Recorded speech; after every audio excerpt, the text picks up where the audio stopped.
Run That Back, a novel by Joseph Holder, Joey Kane, creative 2026, Joseph Holder. All rights reserved. Run That Back, Mom, for everyone who made the music. It mattered. 2. The music of 1985 didn't just play, it pulled you in, chewed you up, and sent you home changed.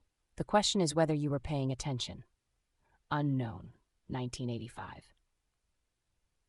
3. Part 1. The Wrong Door, Chapter 1, Bucket List.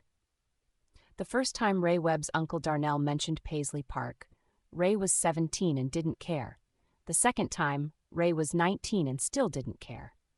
By the third time, a Tuesday evening in March 2026, Ray sitting on his mother's couch in Detroit eating cereal at 8 p.m. while Darnell stood in the living room doorway holding a spiral notebook like a man delivering scripture. Ray had developed a new and highly effective strategy. He nodded along, said at the appropriate intervals, maintained eye contact at the specific percentage that communicated engagement without inviting additional information, and went back to his phone. "You're not listening," Uncle Darnell said. "I'm listening." "What did I just say?" "Paisley Park, Purple Rain, Prince, Minneapolis, Bucket List." Ray did not look up from his phone. "I got all the keywords, Unc." Darnell came fully into the living room and stood directly in Ray's sightline, which was a bold strategic move that Ray had to respect even as he resented it. His uncle was 58 years old and dressed like a man who had decided 58 was entirely optional and he would not be participating in whatever social contract required you to look like you were approaching 60. He had on a purple Kangol bucket hat that he had owned since 1991 and wore with the absolute certainty of a man who knew that hats came back around. He had on a leather jacket with a custom airbrushed portrait of Prince on the back, a jacket he had commissioned from a man in Inkster named Deshawn, who also did Van murals and had charged Darnell $450 and been worth every cent. He had on a pair of New Balance 574s that were either retro cool or just old, and Ray had never been able to fully determine which, and Darnell refused to clarify. "I'm going," Darnell said. "The question is, are you coming with me?" "The answer is no. The answer is yes." "Unc, I work on Fridays. You work at a sneaker store." "I literally just said that." Run That Back, or 5. You sell shoes to people, Raymond. You are not the Secretary of State. You can take a Friday off. I have a shift. I have a nephew who needs to experience the world beyond the state of Michigan. I've left Michigan. Indiana doesn't count. You went to Indiana for a sneaker release event. That is not the world, Raymond. That is Indiana. Ray opened his mouth and closed it again. This was a reasonable point, and he didn't want to validate it by acknowledging it. Darnell sat down on the edge of the coffee table. That is something Ray's mother had asked him approximately 11 times not to do. He opened the spiral notebook. It was a 3-subject mead in green, and it had been in Darnell's possession since 1992, and it had been to Jamaica and Nashville and Harlem and a Stevie Wonder concert in the third row, and it was full of handwritten entries that Darnell treated with the same seriousness that other men reserved for stock portfolios or legal documents. He had printed things out and taped them in. There were highlighted sections. There were post-it notes. There was a photograph of the outside of Paisley Park taken from a Google Maps screenshot that Darnell had printed at a Walgreens because the image quality mattered to him. "Paisley Park is item number 7, Darnell said, spreading the notebook on his knee like he was about to read from it. "That means I have already done 6 things on this list. Do you know what those 6 things were?" Ray did, in fact, know exactly what those 6 things were. He knew because Darnell had told him all of them, multiple times in increasing detail on multiple family occasions, at holidays, at funerals, at barbecues, once during a power outage when there was nothing else to do. The list included seeing a total solar eclipse from the roof of a building in Nashville, which Darnell described as a religious experience that did not require religion, eating jerk chicken in Kingston, Jamaica, cooked by a woman named Miss Beverly, who Darnell still talked about with an intensity that made Ray's aunt somewhat uncomfortable, attending a Stevie Wonder concert in the third row at the Fox Theater in Atlanta, where Stevie had apparently pointed in Darnell's general direction during signed, sealed, delivered. And Darnell had taken this personally and permanently, standing at the corner of 125th Street and Adam Clayton Powell Boulevard in Harlem for a full hour, just taking it in, which Darnell maintained was a spiritual practice, and Ray maintained was trespassing on a city sidewalk, purchasing and wearing a full white linen suit, somewhere it was appropriate, which had turned out to be a cousin's wedding in Memphis, and which appeared in 300 photographs now distributed across the family's phones.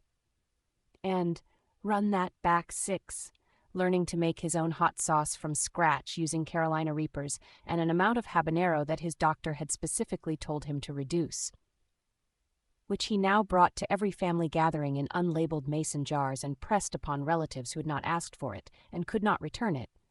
"You've done things, Unc," Ray said. "Item 7 will happen with or without me. I want my nephew with me."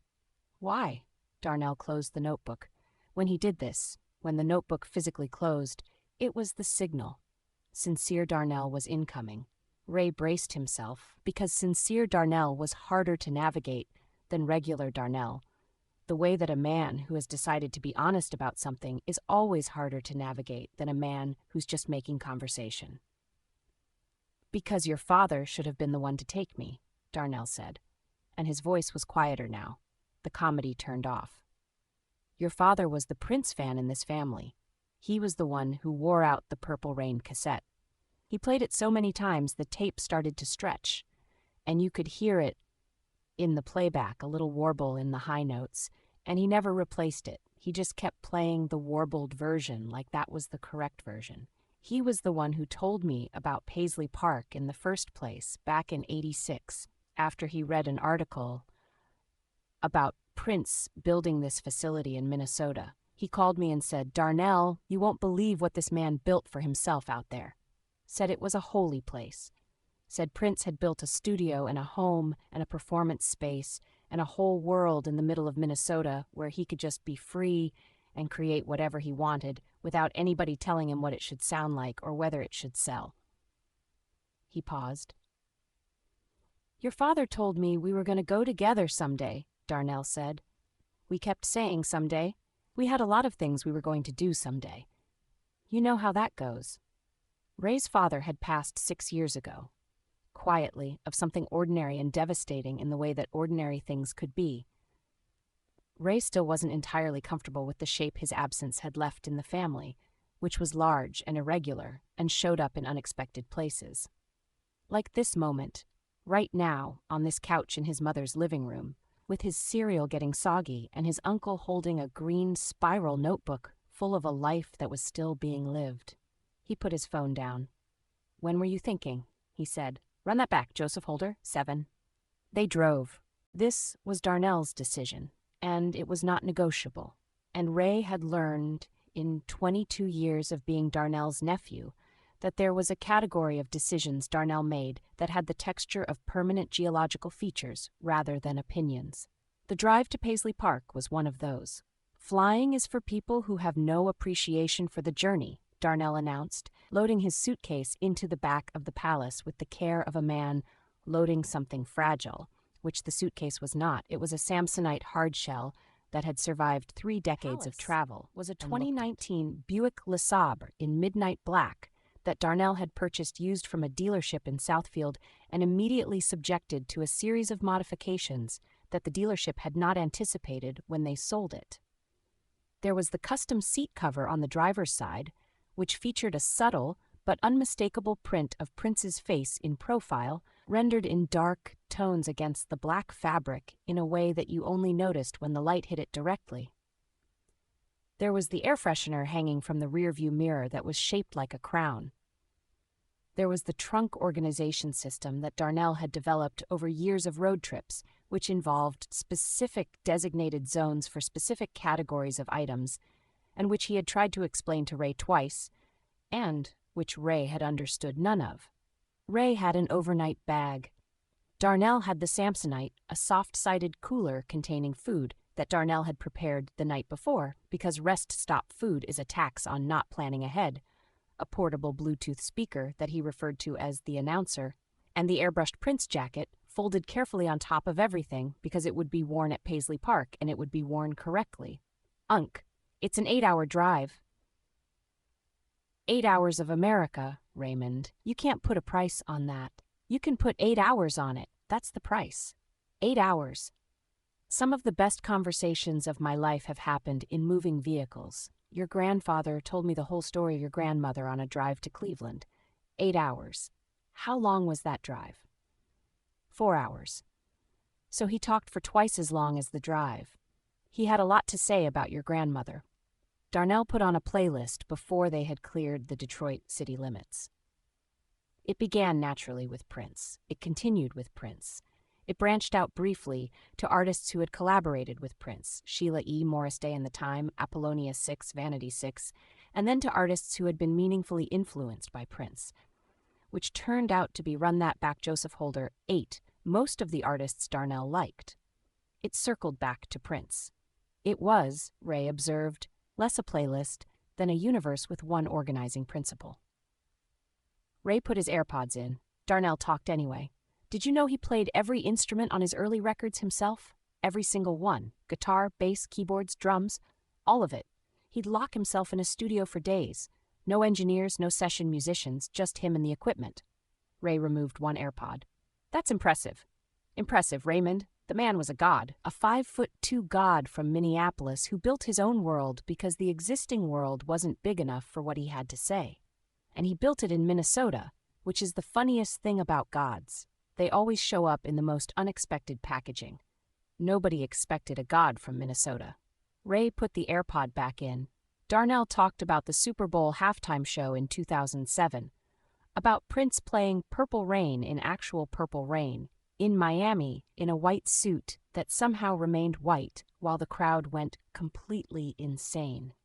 He talked about the Doves Cry music video and the controversy around it and the way Prince had refused to have a bass line in it and how the label had told him this was commercial suicide and how it had immediately gone to #1. He talked about the vault, the legendary vault at Paisley Park, allegedly containing hundreds of unreleased recordings, entire albums that the world had never heard, decades of music that Prince had made and kept to himself because he could. Hundreds of recordings, Darnell said, just sitting there. Wild. Think about that. A man who made music for himself, not for the market, not for the label, for himself, and just kept it. You know how hard that is? Not releasing things? I imagine you just don't release them. Raymond? What? I am trying to give you context. I know, Unc. I'm listening. You have one AirPod in. That's how I listen to things. Run that back. Darnell made a sound that communicated many things simultaneously and went back to talking about Prince. Ray watched Michigan become Indiana, and Indiana become Illinois, and Illinois become Wisconsin, and Wisconsin begin the long, flat conversation with itself that eventually resolves into Minneapolis. They stopped at a Cracker Barrel in Janesville, Wisconsin, because Darnell had a standing rule that Cracker Barrel existed as a neutral territory in any road trip, the one food stop that could be agreed upon across all preferences. Ray ordered country fried steak and said nothing about it. Darnell ordered the same thing and ate it while narrating the history of the Cracker Barrel chain, which Ray had not asked for, and which Darnell provided with the energy of a man who had been waiting to share this information. Did you know they started in Lebanon, Tennessee in 1969? I did not. Dan Evans. He wanted a place where people could stop on the interstate and feel like they were in someone's home. That's the whole concept. Does it work? I'm comfortable. Are you comfortable? I'm comfortable. Then it works. They arrived in Minneapolis at 11:30 at night.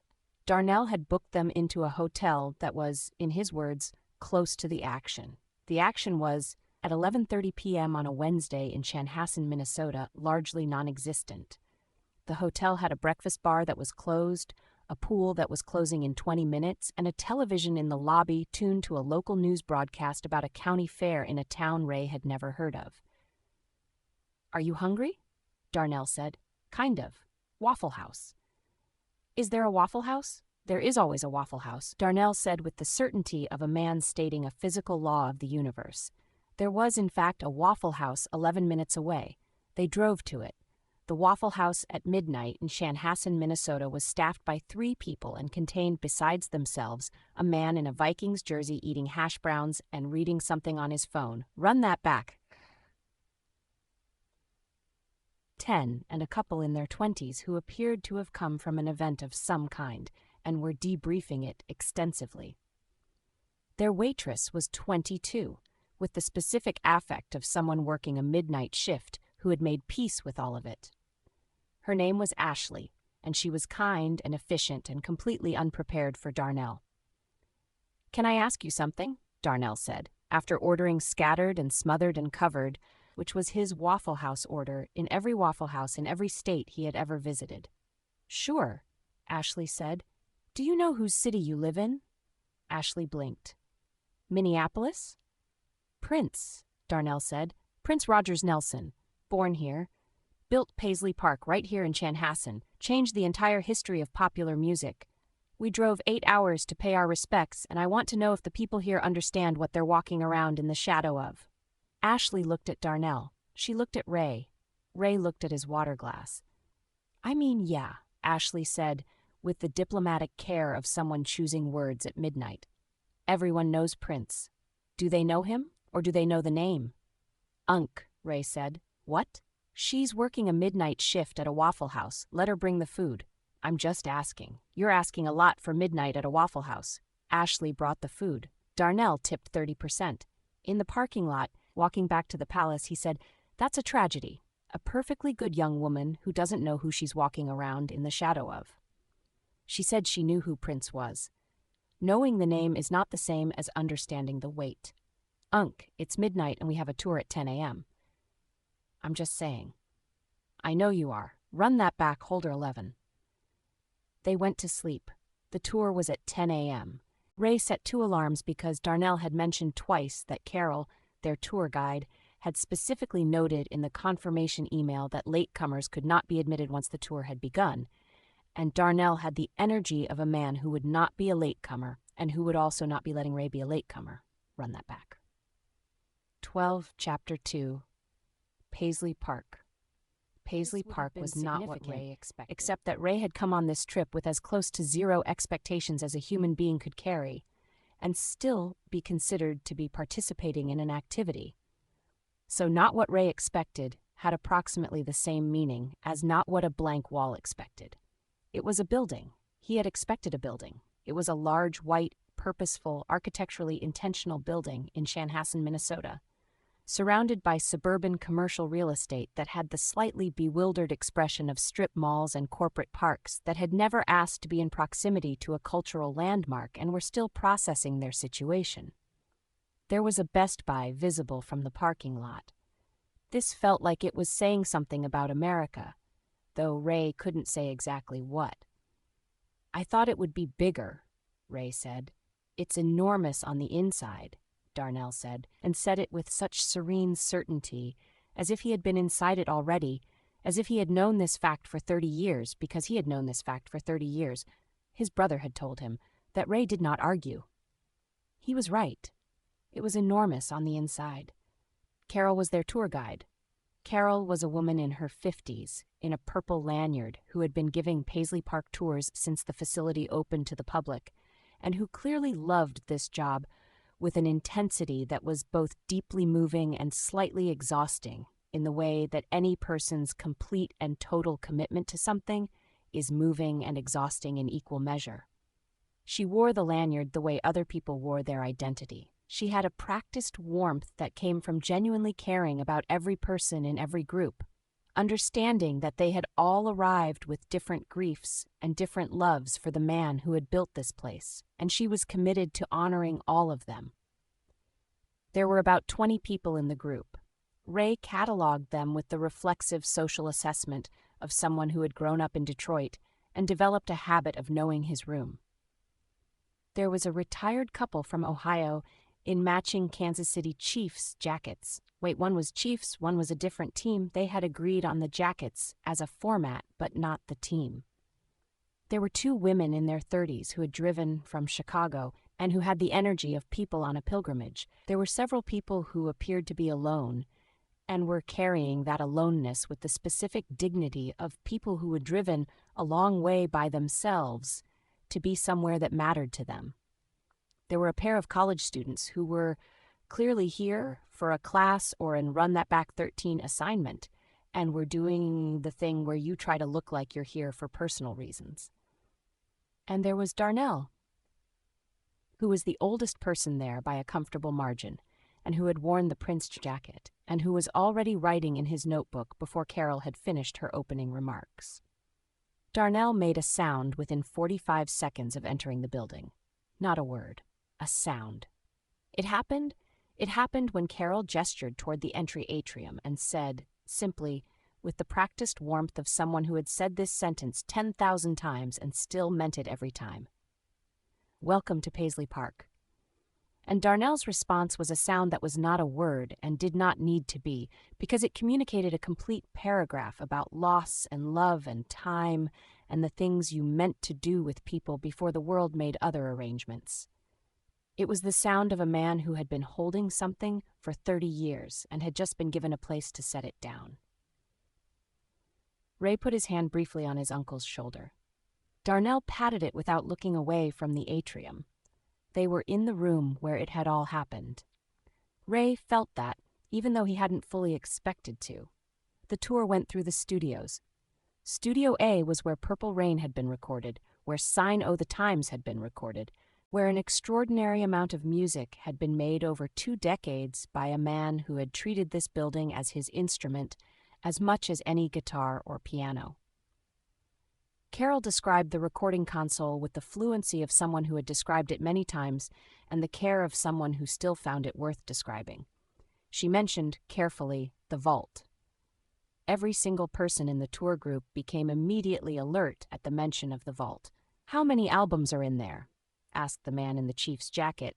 Ray had confirmed it was Chiefs. The other jacket was the Bengals. They were from Ohio. This was a complicated household. "The estate has cataloged thousands of recordings," Carol said, which was not an answer to the question, and everyone knew it, and nobody pressed her because Carol had clearly been trained in the art of acknowledging the vault without opening a conversation about the vault. "Thousands." Darnell breathed, writing in his notebook. "What are they waiting for?" the Chicago woman asked. "The right moments," Carol said, which was even less of an answer. "Run That Back," Joseph Holder, 14. "I read that there's a whole album from 1986 that nobody's heard," the college student said. "There are many unreleased recordings," Carol confirmed, with a smile that was warm and final. The man in the Bengals jacket had been quiet, but now said, "Does that bother anyone else? That there's all this music just sitting there?" Several people in the group turned to look at him. He seemed surprised by the attention. "It bothers me," Darnell said, matter-of-factly, still writing. "It bothered me when I found out," the Chicago woman said. "I think about it a lot," the alone person nearest the wall said quietly. "Moving on," Carol said pleasantly, and moved on. They saw the sound stage where Prince had rehearsed and performed for private audiences and for no one at all. They saw the NPG Music Club exhibit. They saw the room where he had recorded vocals, standing at the microphone in what had apparently been complete darkness, because he worked better in complete darkness, which was information Ray filed under "This is not how most people work," and Darnell filed under "This is correct." Ray, who had arrived prepared to be politely uninvested, present in body, elsewhere in spirit, doing his nephew duty and nothing more, found somewhere between Studio A and the soundstage that he was not uninvested. Something about the scale of it, the ambition of a man who had decided to build his own world, literally construct a building and put his whole life inside it, because the available world was not big enough for what he needed to do. It was the same energy as the music, just in architecture, the same refusal to fit. He took a photo of Studio A, just for himself. He would tell no one. The trouble started, as trouble often did for Ray Webb, in a corridor. It was near the end of the tour, connecting 2 exhibit spaces, that Darnell announced he needed the bathroom. He announced it with the urgency of a man who had been ignoring the suggestion from his body for approximately 45 minutes too long. which was exactly what he had been doing, because he had not wanted to miss anything on the tour and had made the calculation that he could outlast the need. He had miscalculated. "Facilities are back through the main atrium and to the left," Carol said, already anticipating this. "Run that back, Joseph Holder 15. Raymond, come with me. I'm good. I don't want you to fall behind when the group moves. I can follow a tour group, Unc. There's one guide and 20 people, and they're walking in a line. You could get turned around, in a museum. Stranger things have happened. Name one." Darnell pointed at him with the spiral notebook. This was a significant gesture. When the notebook came up as a pointing device, it meant seriousness. "Do not get lost." "I am not going to get lost. I need you to say it. Unc, Raymond. I will not get lost. Go to the bathroom." Darnell went.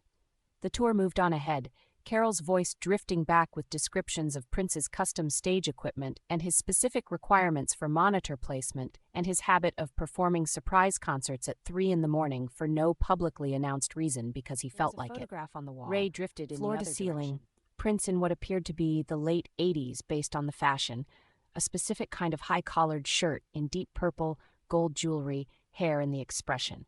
The expression was the thing. A man who was aware of the camera and also somehow beyond it. Not performing awareness, but simply present with a completeness that made the lens almost irrelevant. Ray stood in front of it. He thought about his father who had loved this music before Ray was born, and had kept loving it after Ray arrived, and had played it in the house and in the car and on the warp tape in the cassette player that he never replaced. His father, who had told his brother Darnell about this place, who had meant to come here someday. Run that back, 16, Ray was here. It wasn't what his father had planned, but here was where he was.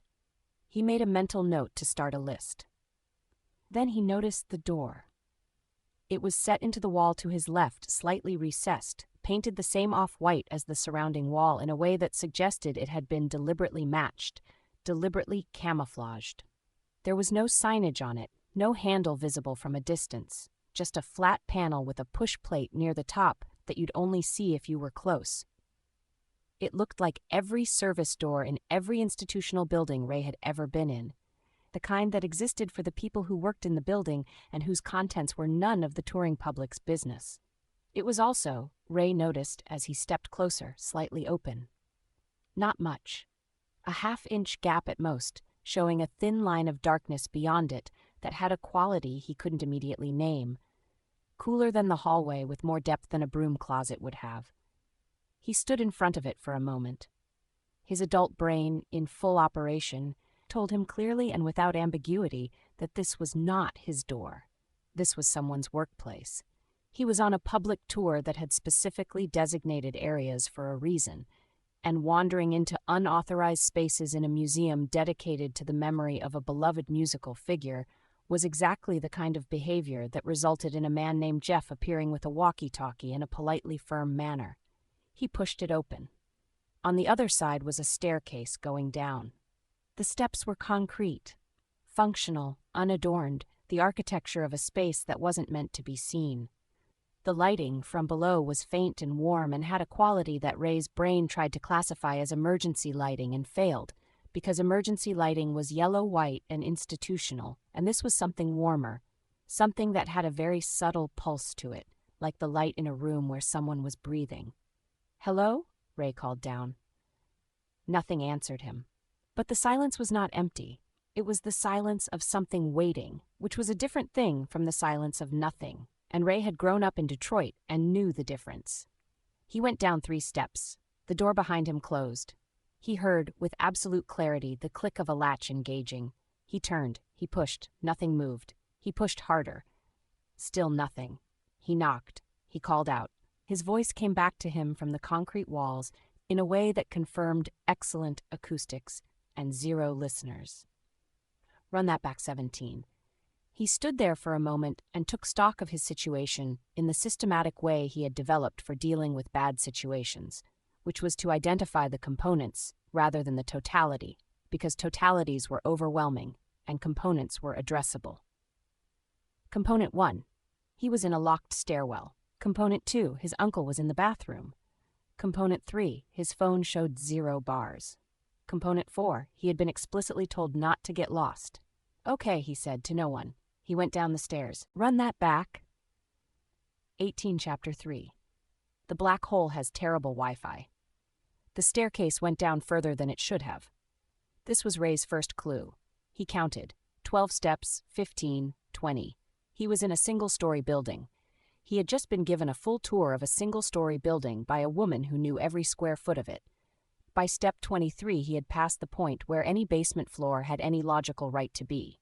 By step 30, he stopped counting, because counting was making his situation feel quantifiable in a way that was making him feel worse rather than better. And he had determined that the correct approach to this specific situation was to stop acquiring new information about how bad it was and just move through it. The glow from below got stronger as he descended, not the yellow-white of fluorescent emergency lighting, not the blue-white of LED. Something warmer, amber-adjacent, with a rhythm to it. Not quite a pulse, more like the quality of light in a room where a candle was burning very far away and you were receiving the 5th-generation version of its warmth. It made the concrete steps look older somehow, more intentional. He reached the bottom. The bottom was a room, large, circular, with concrete walls that curved in a way that suggested the room had been planned as a circle rather than accidentally becoming one. No visible light source that could account for the ambient glow, which nonetheless existed and was sufficient to see by. The floor was smooth concrete, unmarked. The ceiling was high, higher than it should have been given the height of the building above it. And in the center of the room was the thing. Ray's brain, doing its level best, classified it under black hole, which he understood was not accurate, because black holes were an astrophysical phenomenon that existed in space and not in the basement of a music production complex in suburban Minnesota. But black hole was the closest available descriptor for what he was looking at, which was a circle of absolute darkness, approximately 6 feet in diameter, suspended vertically in the exact center of the room at approximately chest height, with its rim emitting that warm amber glow in a way that suggested the darkness was contained rather than empty, bounded rather than absent. The air around it moved. Not wind, something subtler, a circulation like the room was breathing around this thing. It made a sound. Or rather, it didn't make a sound exactly. Ray's ears received silence from the direction of it. But his body, his chest, run that back to 19, his hands, his feet through the floor, processed something that wasn't silence at all. A sustained note, deep and low, below the threshold of audible hearing, something that his nervous system recognized as musical before his brain caught up. He took out his phone. 0 bars. The time displayed 12 a.m., which was the phone's way of saying it had completely lost its relationship with time servers and had given up. The battery showed 67%, which was fine, which was the one piece of information that was current and accurate, and which communicated only how long he had before even that stopped being true.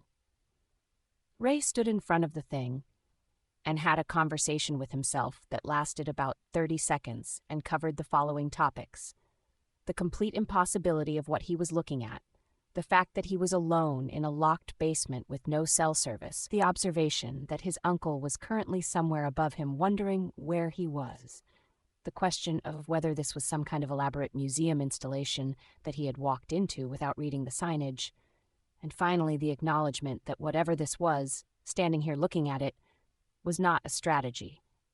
"I'm going to need you to be a door," he said. This was the first time, in Ray Webb's 22 years of existence, that he had addressed a metaphysical phenomenon, and he had addressed it with the flat pragmatism of a man who had run out of framework. "I'm going to need you to be a door that goes back to the first floor of Paisley Park, and I'm going to go through you, and on the other side there's going to be the tour group and my uncle and the hotel, and we are going to go back home and have Sunday dinner, and I'm going to forget this happened." The circle pulsed once, gently, like a heartbeat. Ray looked at it. It pulsed again. "That's not a no," in the accounts he gave of this moment, describe as a what the hell response, which was not the absence of fear, but rather the specific decision, made in the presence of something genuinely incomprehensible, to stop waiting for comprehension before acting. He had made this decision before, in smaller ways in his life. He had made it the first time he entered a serious negotiation at a sneaker consignment event at 18 and had no idea what he was doing. He had made it the first time he drove on the highway. He had made it at his father's funeral when he had to speak and had nothing prepared and just started talking. Run that back. 20. The principle was the same.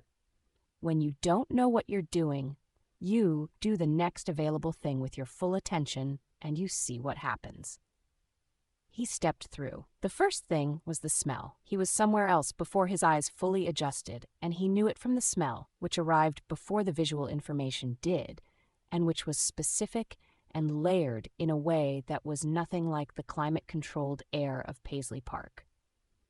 This smell was engine exhaust and hot asphalt, and something deep-fried from somewhere nearby, and something floral from somewhere further away, and underneath all of it, the specific mineral quality of a large city in late summer heat, which was different from the smell of a small city or a suburb, and different again from the smell of a highway. This was the smell of density, of many lives and many businesses and many years of activity compressed into a small amount of horizontal space. His eyes caught up. He was standing on a wide sidewalk, midday sun, city sounds arriving from all directions. The skyline above the surrounding buildings was familiar in its general shape. He had seen New York City from above in photographs and from the ground in movies, and wrong in its specifics, the particulars of the skyline not matching the version he knew. The buildings were right, but the advertising on them was wrong. The geometry was right, but the era wasn't. The street in front of him, yellow cabs, many yellow cabs, the older rectangular shape of pre-2000s taxis moving through traffic with the particular aggression of New York City cabs in every era, a bus with a full-side advertisement for something. Pedestrians in the specific quantities that only happened in Midtown Manhattan, the pedestrians. Ray looked at the pedestrians and he looked at them for a long time. A man in a members-only jacket. The specific red members-only jacket, the zip-front windbreaker style, which Ray recognized from the 1985 research Bible that was sitting in his downloads folder in 2026 where he had put it and forgotten about it, and now recalled with a feeling that was approximately vertigo. The jacket was real, and the man was wearing it with complete sincerity, not ironically, not as a vintage find, but as a current garment that a current person was wearing on a current day in the current world. Run that back. 21. A woman walking past in a skirt suit with shoulder pads that could have been used as structural elements in a mid-size building. The shoulder pads were not a fashion statement. They were the fashion. Two teenagers in matching Adidas tracksuits, the classic one, the three-stripe design, in a color combination that Ray recognized from old photographs, carrying between them a boombox that was approximately the size and weight of a carry-on suitcase, and from which was emanating, at a volume that suggested the teenagers were either hard of hearing or entirely without concern for the comfort of the surrounding environment, something that Ray recognized after a moment as Run DMC. Ray listened to the song. He knew this song. He knew it from the 1985 research Bible, which he had read after all, apparently, because it was coming back to him now. King of Rock, January 1985. The album that had just gone platinum, the first hip-hop album to go platinum. He was in 1985. He was in New York City in 1985. He walked to a newsstand at the corner and picked up a newspaper. The date at the top of the front page of the New York Daily News, large, black, unambiguous type in the tradition of New York tabloid newspapers, which were not subtle, read August 14, 1985. He put it down. He picked it up again. He put it down again.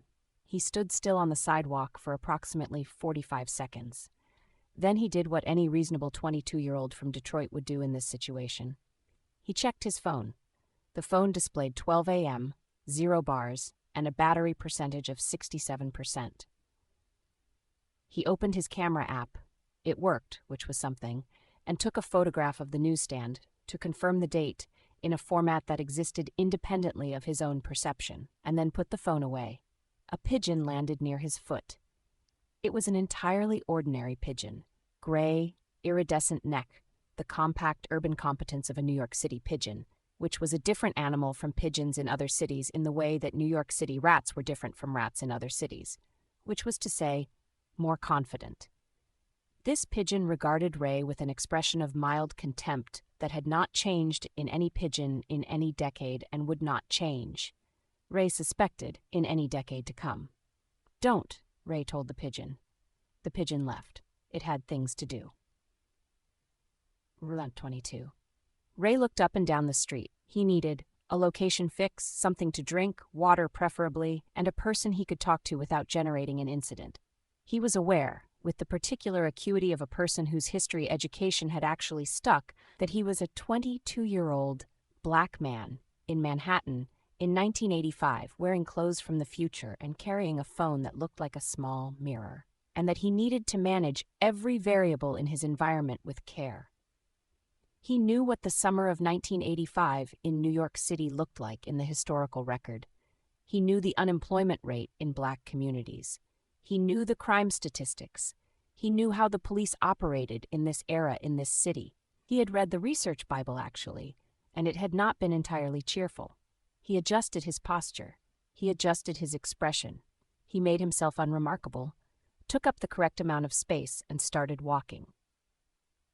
He had walked approximately 4 blocks south, past a White Castle that smelled extraordinary in the specific way of White Castle at noon on a summer day, past a Woolworth's that he recognized as a name from history, past a barber shop, with 3 men sitting in the window, watching the street, with the professional attention of people who had been watching that specific block of street for years and had an ongoing analytical relationship with it, when he encountered Kevin Kowalski.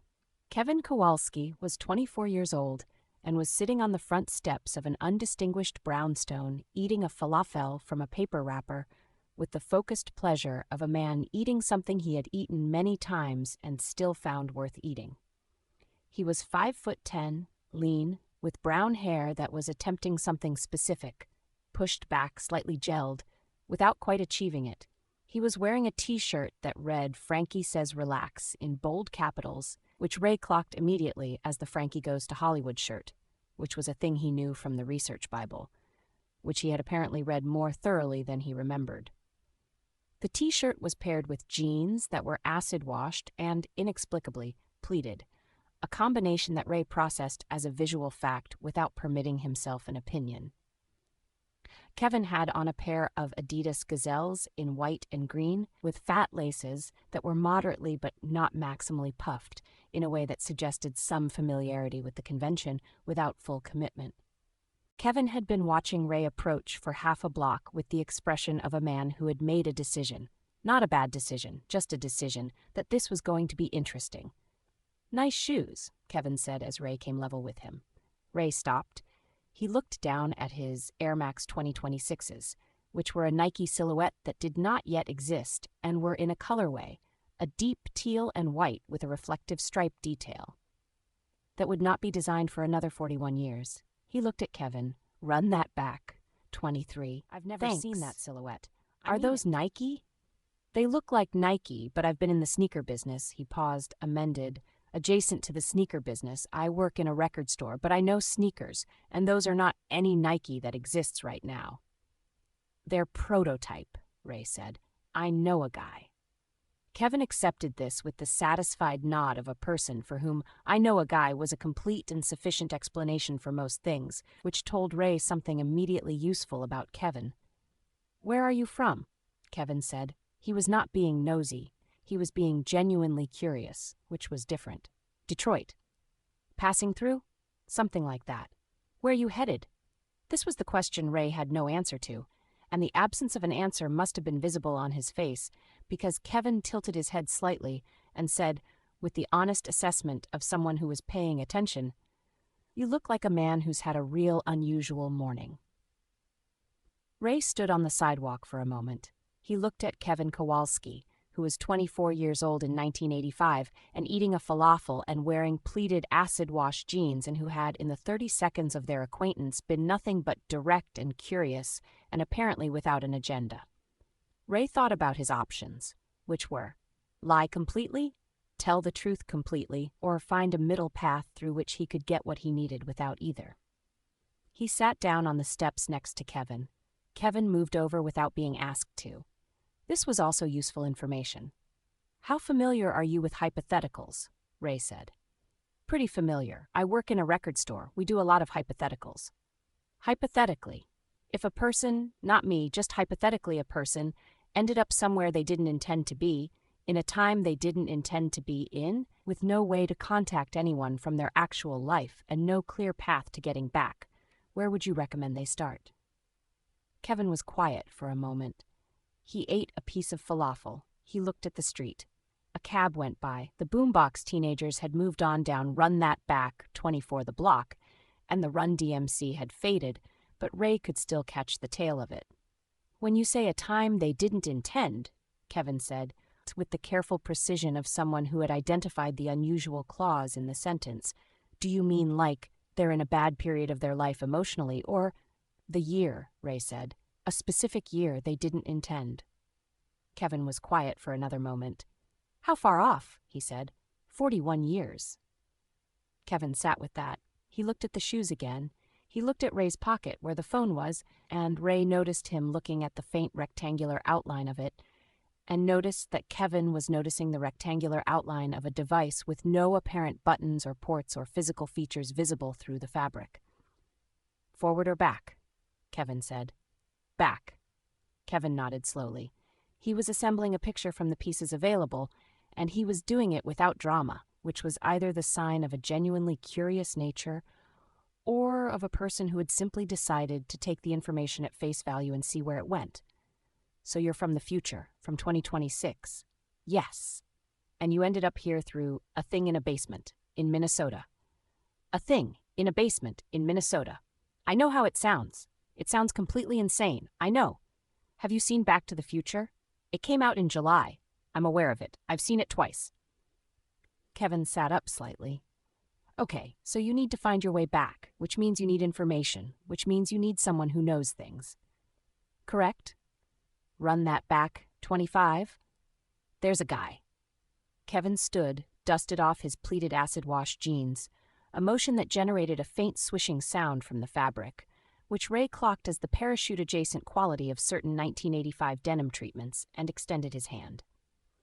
"Kevin Kowalski, Groove Merchant Records, 48th Street, sales associate. I know basically everything that's happened in music since approximately 1963, and I know people who know things, and I think you need both." Ray shook the hand. "Ray Webb, Detroit. I work at a sneaker store in 2020, and I have $43 in currency that is 41 years too early to be useful, and a phone at 67% battery with no cellular signal." "We'll figure it out," Kevin said, with the easy confidence of a man who had not yet understood the full dimensions of the problem he'd just volunteered to help solve. "You hungry? There's a great falafel place 2 blocks that direction." "I just watched you eat a falafel. I can eat 2 falafels. I have a very fast metabolism."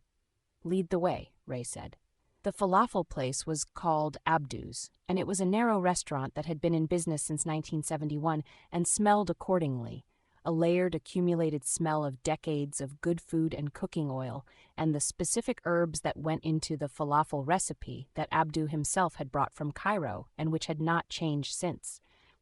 The tables were small and the chairs were mismatched, and the menu was written on a chalkboard that had clearly been rewritten so many times the chalk had calcified into something permanent. Ray ordered water and a falafel, and spent 45 seconds reviewing the menu for anything that he was confident about, which was most things on it. Abdu's in 1985 was not going to give him food poisoning, and he had been hungry since he stepped through the portal, and the falafel smelled extraordinary. Kevin ordered 2 falafels and something called a Diet Right, which was a cola brand Ray had never heard of, that Kevin assured him was basically Diet Pepsi, but cheaper. Ray was not in a position to be particular.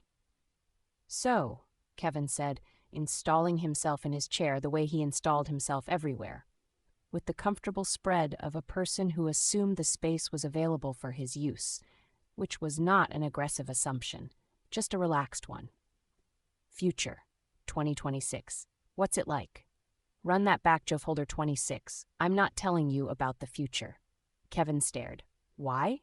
Because in literally every movie or TV show where the time traveler tells people from the past about the future, it goes wrong. Somebody does something different. The butterfly effect. The timeline collapses. Someone's parents don't meet. Back to the Future, Kevin said. Yes. Marty nearly erases himself from existence. Yes, because his mother develops feelings for him. Yes, which is a whole other issue with that movie. But yes, so you're not going to tell me anything. I'm going to tell you what I need to tell you to get home. That's the limit. Kevin leaned back and looked at Ray with the evaluating expression of a man who was good at listening and was deciding how much to believe. The answer appeared to be all of it. Ray was beginning to understand, a person who defaulted to belief rather than skepticism, which was probably a feature for someone who worked in a record store and spent all day talking to people about music, and which was definitely a feature right now. Okay, Kevin said. No future information, just what we need. He leaned forward. Can I see the phone? No, just for a second.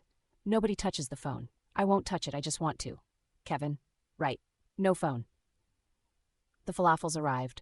Ray ate his in about 4 minutes, which was not how he normally ate, but was how he ate when he had been transported across 4 decades and then walked 12 blocks on an empty stomach. Tell me about the guy, Ray said. The one you mentioned. Run that back. 27.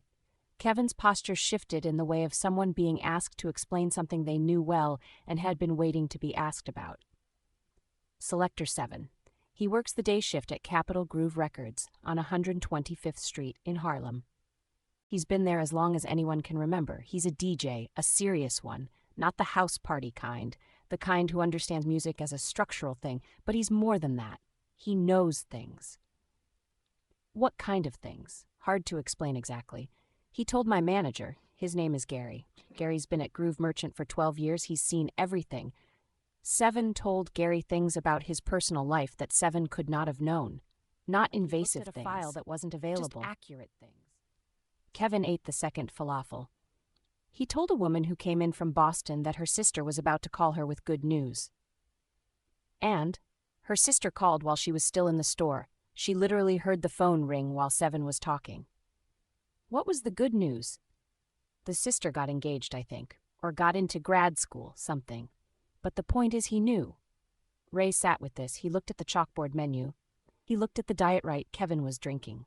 He looked at his phone, face down on the table, dark, 0 bars, clock frozen at 12 a.m., like a device that had decided time was someone else's problem now. I have $43, Ray said. In 2026 money. I assume it still looks like money. Does it say in God we trust? Yes. Is George Washington still on the 1? Yes. Andrew Jackson on the 20? Yes, unfortunately.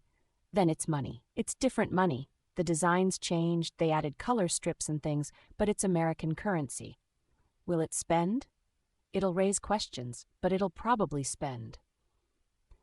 People are weird about bills they don't recognize, but they're more likely to assume it's foreign currency than to assume it's from the future. Run that back, 28. That's somewhat reassuring. I've got the falafels, Kevin said. He put some bills on the table without making it a moment. Consider it a welcome gift. Ray looked at the bills. They were crisp and green and slightly different. Cleaner design, less busy, the specific aesthetic of American currency before the redesign.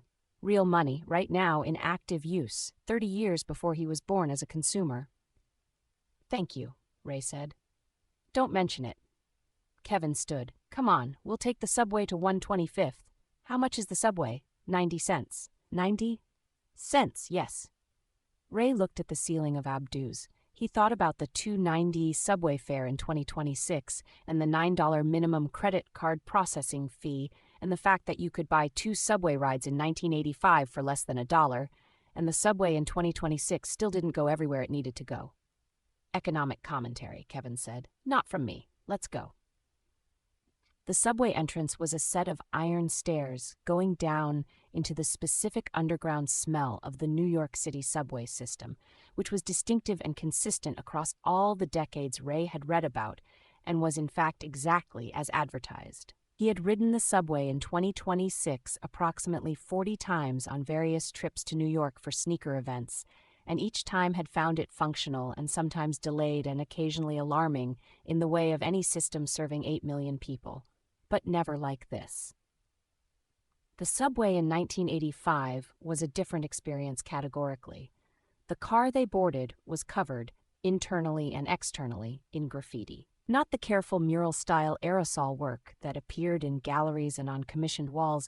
This was tag-heavy, layered over itself, the names and crew marks and territorial annotations of several years of writers competing for space on the same metal canvas. The interior was covered, the windows were covered, the exterior was covered. It was loud in a visual sense even when you were inside looking out through the tagged windows at a tagged platform.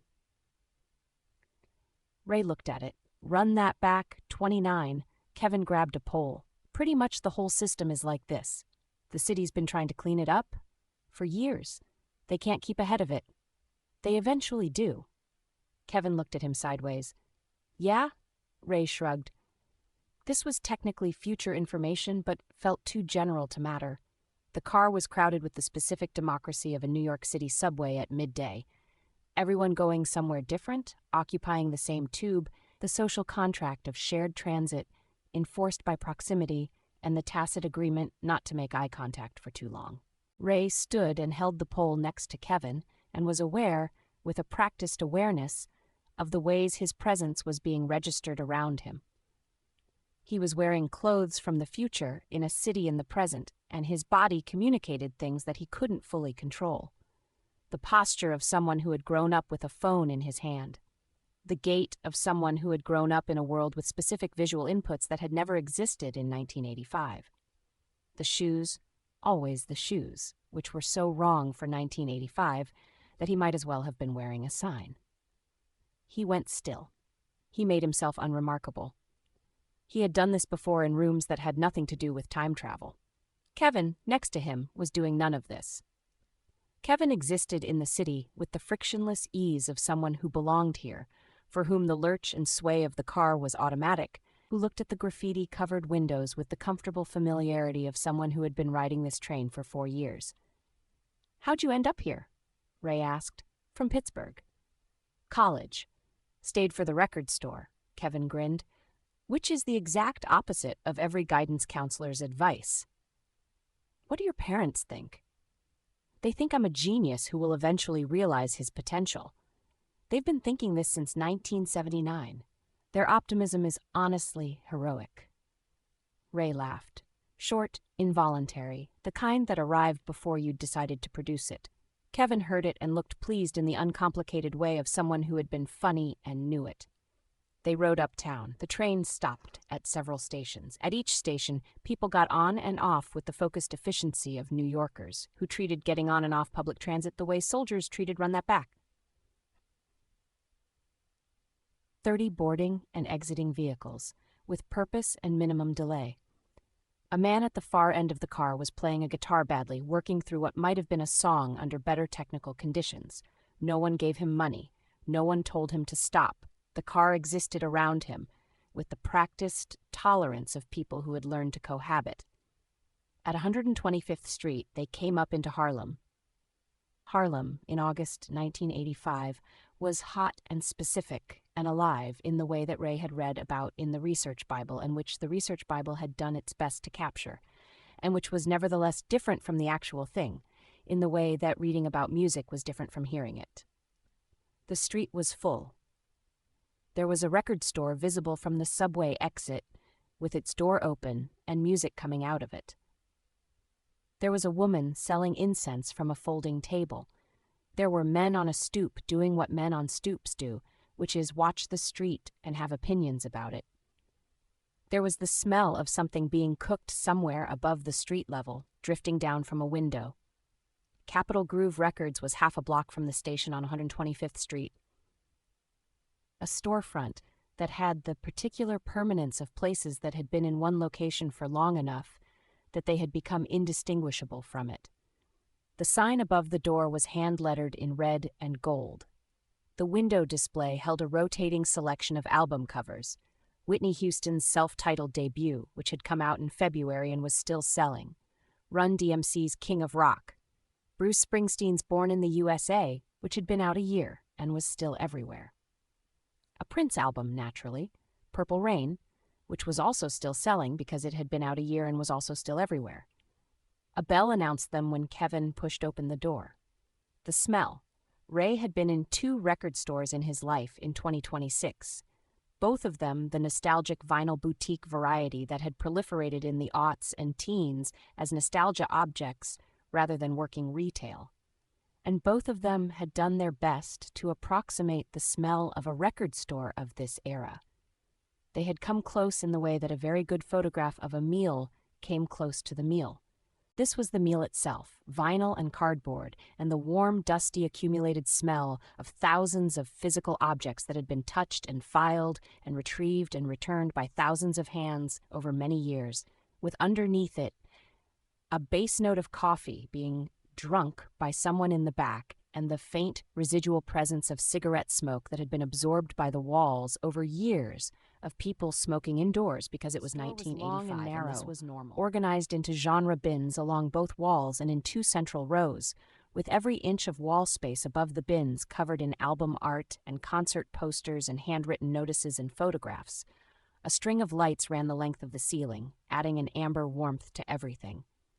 It was a good room. It was the kind of room that had been made comfortable by use. Behind the counter, in the back, beneath a hand-lettered sign that read, Selector 7, No Music, No Life, No Music, No Life, was the man himself. He was not young, and he was not old. He was one of those people who existed at a remove from conventional age, whose years sat differently on them than they sat on most people, as if he had made a private arrangement with time that worked to his advantage. He was a black man, lean and medium height, wearing a newsboy cap tilted at an angle that suggested it had always been at exactly that angle and would be at exactly that angle until the end of things. He wore a vest over a button-down shirt, both of which were pressed. The headphones around his neck were worn with the casualness of someone who wore them as frequently as most people wore watches, not as accessories, but as tools, as permanent equipment. His hands were on the 2 turntables in front of him, and he was doing something with them that Ray's brain processed as mixing, and which looked effortless in the specific way that only things which require tremendous skill ever look effortless. He looked up when they came in. He looked at Kevin first, a quick acknowledgement, the nod of recognition for a regular face. Then he looked at Ray. The look lasted approximately 3 seconds. It was not an aggressive look, and it was not a suspicious look. It was an attentive look. The look of someone reading something from a source that was not text, and was not facial expression exactly, but something more specific, something Ray couldn't name. He stood still, under it. Selector 7 lifted his headphones from the turntables and came around the counter with the ease of someone who had been moving through this room for years and knew every inch of it. "Kevin," he said. His voice was low and smooth, the specific quality of a voice that had spent decades talking to rooms, a microphone voice that had become his natural voice, warm and measured. "Hey, 7, I brought someone. I see that." He extended a hand to Ray. "Selector 7. Ray Webb." They shook hands. In the handshake, 7's thumb pressed once briefly into the center of Ray's palm. "Not hard, just present." Ray filed it. "Detroit," 7 said. "Not a question." "How?" "I've got an ear for accent and an eye for bearing. Detroit has a particular way." He looked at the shoes, "and an eye for things that don't belong yet." "Come to the back," he said. "Run that back." 33. Chapter 4, Selector 7. The back room of Capitol Groove Records was several things simultaneously: a storage space, a working studio, a contemplation room, and the private world of a man who had organized his professional and intellectual life around one subject. The walls were covered in album sleeves and concert photographs and newspaper clippings. There was a worn leather couch against one wall and a more serious turntable set up against the opposite wall. 2 Technics 1200s and a Rain mixer, flanked by 2 monitors and connected to a mixing board that Ray didn't have the technical knowledge to evaluate, but that looked expensive and purposeful. The record bins along the walls were organized in a system that, like all personal organizational systems, was perfectly legible to its creator and opaque to everyone else. And on the wall above the mixing board, covering most of the available space, was the chart. Ray had expected something like a whiteboard with notes. What he found was something closer to a map, hand-drawn, large, on what appeared to be multiple sheets of paper taped together and then mounted. It was a map of music, not a geographic map and not quite a timeline, but a structural one. Genres were listed in vertical columns. Eras were listed in horizontal rows. Cultural events were noted in small print at the intersections.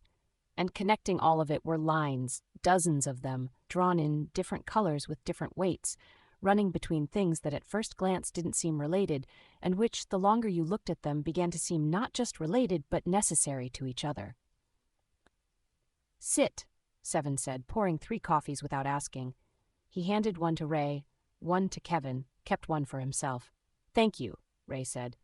"You came through a door," Seven said. Kevin called. "I don't have a telephone in the back," Seven said. "Kevin didn't call me. Kevin walked you in, and I knew why before the bell rang." He sat on the edge of the mixing board setup and looked at Ray directly. "You came through a door in a place in Minnesota, a place that was built by a man who understands something about what music does to space." "Prince?" "Yes. The building he built there, the intention behind it is more than most people understand. He built it as an instrument, not a metaphor, an actual instrument. The architecture, the acoustics, the run that back. 34 positioning. All of it is organized around the principle that music doesn't just happen inside time. Music bends time." I know what it sounds like," Seven said.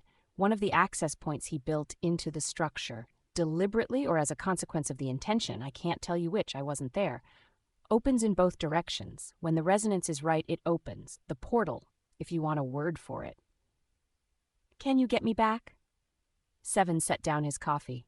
He went to the desk and opened the bottom drawer, produced a piece of paper, and held it, not giving it to Ray yet, considering the way a person considers whether to hand over something significant. "I know what can get you back," Seven said. "I've known for a long time. I've been preparing for a long time." "How long?" "Since before you were born." Kevin, on the couch, made a sound. Ray shot him a look. Kevin adopted an expression of innocent attention. "The portal responds to music," Seven said. "Specifically to a particular convergence of sonic frequencies, 4 of them representing 4 categories, 4 distinct lineages. 4 records, not just any records, specific pressings from 1985, limited editions distributed to specific locations. Each one carries a harmonic signature in the mastering that, when the 4 are played simultaneously on the right equipment, creates the convergence necessary to open the door." Ray looked at the chart on the wall. He looked at the lines connecting things. "You've been setting this up," he said. "The records, the people who have them." "For a long time," Seven said again. He handed Ray the paper. 4 locations: Howard University in Washington, D.C., the Live Aid concert in Philadelphia. It's in 2 days. Atlanta, Georgia, and Wildwood, New Jersey. "The Live Aid concert is in 2 days," Ray repeated. "Yes." "That's a problem in terms of scheduling. Run that back, 3035. "It is. You start in D.C. tonight if you can." Ray looked at the paper. 4 addresses. 4 album titles in Seven's precise handwriting. 4 notes beneath each one that were more specific instructions.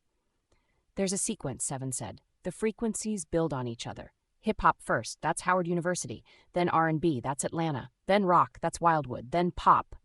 That's the Live Aid concert in Philadelphia, which is why the timing matters. If you get the sequence wrong," he made a gesture, dissolution. "What's the R&B record?" Kevin said. He had been extremely patient. This was the limit. "New edition," Seven said. "All for Love, a specific pressing from an Atlanta recording session that was never commercially released." Kevin sat forward. "The alternate session, the one with the different drum track." Seven looked at him. "You know about that." "A guy who used to work at MCA came into our store about a year ago selling off his collection. We talked for 4 hours. Seven looked at Kevin for a moment, then at Ray. "Your friend is useful." "He is," Ray said. "Aggressively useful." The hip-hop record, Seven said. Run Copy at DMC, Howard King University, of Rock, one of 6 has been in the limited care of a presses. specific person since 1978. 1978, Ray said, before the record was pressed. Yes. How is that possible? The same way I knew you were coming before the bell rang, Seven said simply. Now, what do I get in return? It wasn't a question. Ray had been waiting for this.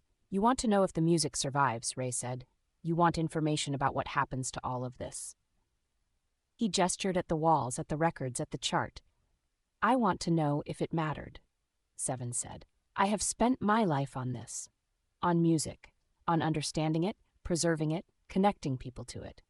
I have watched genres get dismissed and declared dead and come back.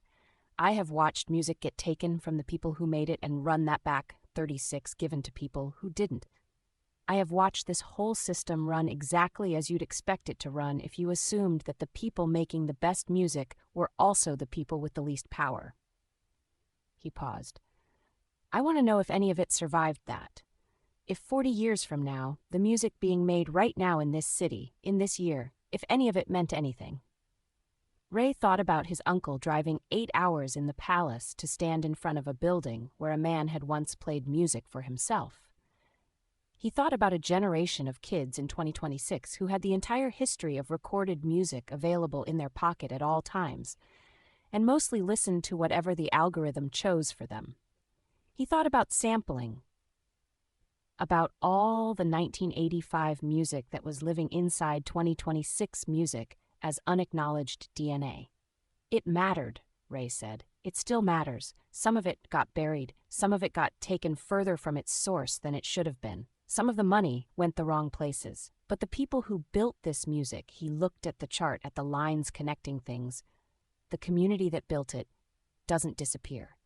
It keeps making new music. It keeps being the source. 40 years from now, somebody is still following those lines. Seven looked at him for a long time. You'll tell me more, he said, as you go, each record, as you need it. Deal. Seven handed Ray the paper fully. Ray read it. 4 addresses, 4 album titles, 4 lines of additional instruction beneath each one, in a handwriting that was precise and slightly arcane, like the notation on the chart. Just enough and nothing extra. One more thing, Seven said. Travel carefully. 1985 is not a gentle year. You know this. I know this, Ray said. Your friend, he looked at Kevin. Kevin, Kevin said. Kevin will help you more than you expect. Let him. Okay, and you're going to meet someone, Seven said. In Philadelphia. She's important. Ray looked at him. How? That's as much as I'll tell you, Seven said. The rest of it you need to find yourself. Run that back, Joseph Holder, 37. Ray stood. He looked at Kevin. Kevin was already standing, had already put his coffee down, had the energy of a dog who had heard the leash come off the hook. I have $43 in future money, a phone at 67% with no bars, and a white guy from Pittsburgh who knows everything about music. That's more than you think, Seven said. Is there anything else you can give me? Advice, Seven said. What's the advice? Seven smiled. The music will guide you. It always does when you know how to listen. That's extremely vague. It's also extremely true. Ray picked up the paper. He looked at Kevin. All right, Kevin. Greyhound to D.C.? Port Authority, 20 minutes downtown. How much is a bus ticket to Washington, D.C.? $19. Ray processed this. In 2026, that's about $70. Each way, each way. Kevin whistled. Inflation. It's real. I've got the tickets. Kevin said, come on. They walked out of Capitol Groove Records onto 125th Street. From a window 3 floors above the street, Curtis Blow, If I Ruled the World, the bass line familiar to Ray from his father's collection, the sample showing up in 4 different songs he could name in 2026. It drifted down and mixed with the street sounds and the heat and the smell of the city in August. Ray put Seven's paper in his pocket and started walking. End of Part 1, 38, Part 2. Howard Record 1, Hip Hop, Run DMC. King of Rock, 1985. Howard University, Washington, D.C. Run that back, 39, Chapter 5. The Greyhound bus is an experience. The Port Authority Bus Terminal in 1985 was a building that existed at the intersection of necessity and character. It was a place that large numbers of people moved through on their way to other places, And like all such places, it had absorbed the accumulated energy of all those people and all those journeys until it had become its own thing, a place with an atmosphere, not pleasant exactly, but specific, with the quality of a space that didn't pretend to be anything other than what it was. Ray walked through it with the alert attention of a man who had been told not to get lost once already today and had not taken the lesson. Kevin moved through Port Authority with the ease of a local, navigating the terminal's geography with the unconscious efficiency of someone who had done it many times. He went directly to the Greyhound ticket window, which had a line of 6 people and a ticket agent who had the expression of a person who had been selling bus tickets since before some of these travelers were born, and found it neither exciting nor objectionable, just the work. 2 to Washington, D.C., Kevin said, one way. $38, the agent said without looking up. Ray did the math, 19 each. He stood next to Kevin and watched Kevin count out the bills with the practiced ease of a man paying for things he'd paid before.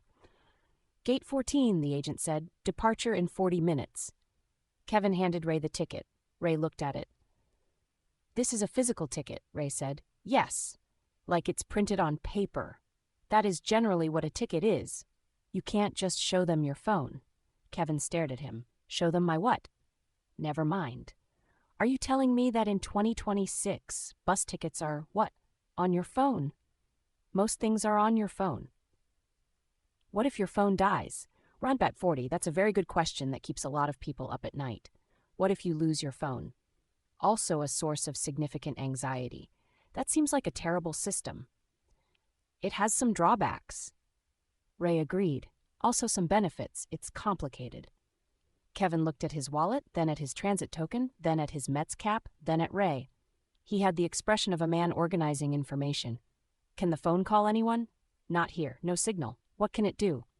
Camera, notes, some apps that don't require internet, calculator, clock, except the clock is wrong. So a very expensive brick that contains my entire life and which I cannot lose. That's terrifying. Welcome to 2026.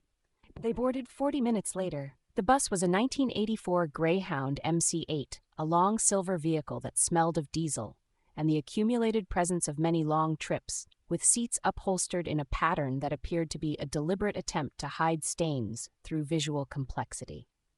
The seats reclined. The overhead lights were fluorescent. There was no entertainment system and no USB ports and no tray table, but there was legroom, which was more than Ray could say for the average domestic flight in 2026. Ray took the window seat. Kevin took the aisle. Between them was a gap that remained unoccupied as the bus filled, which was a minor miracle, and which both of them noted but said nothing about, in the superstitious way of people who didn't want to attract attention to a good thing. The bus filled around them with the cross-section of people who took long-distance buses in 1985. A retired couple with matching carry-on bags in a blue tartan pattern that suggested they had bought them together at some point and had been committed to them ever since. A college student who fell asleep before the bus left the terminal, head against the window at an angle that suggested either a very relaxed neck. Run that back. 41 or no concern reviewing documents with the focused efficiency of someone by the hour, whether or not she was currently at a desk. A man in a postal service jacket who had the particular alert exhaustion of night shift workers everywhere. 3 teenagers who were clearly not supposed to be on this bus and were performing the impression of people who were supposed to be on this bus with mixed success. And, in the seat directly behind Ray and Kevin, a man named Clifton. Ray would not learn Clifton's name for another 40 minutes, but he would learn everything else about Clifton in approximately the first 10. Because Clifton was a person who believed strongly in the social contract of bus travel, which in Clifton's interpretation included introducing yourself to your immediate neighbors, sharing your snacks, and maintaining a continuous gentle commentary on the journey that functioned as ambient audio for those around him, whether they had opted in or not. Clifton was a large man in his 40s in a Philadelphia Eagles sweatshirt and wore reading glasses that he kept removing to make points and replacing to look at things.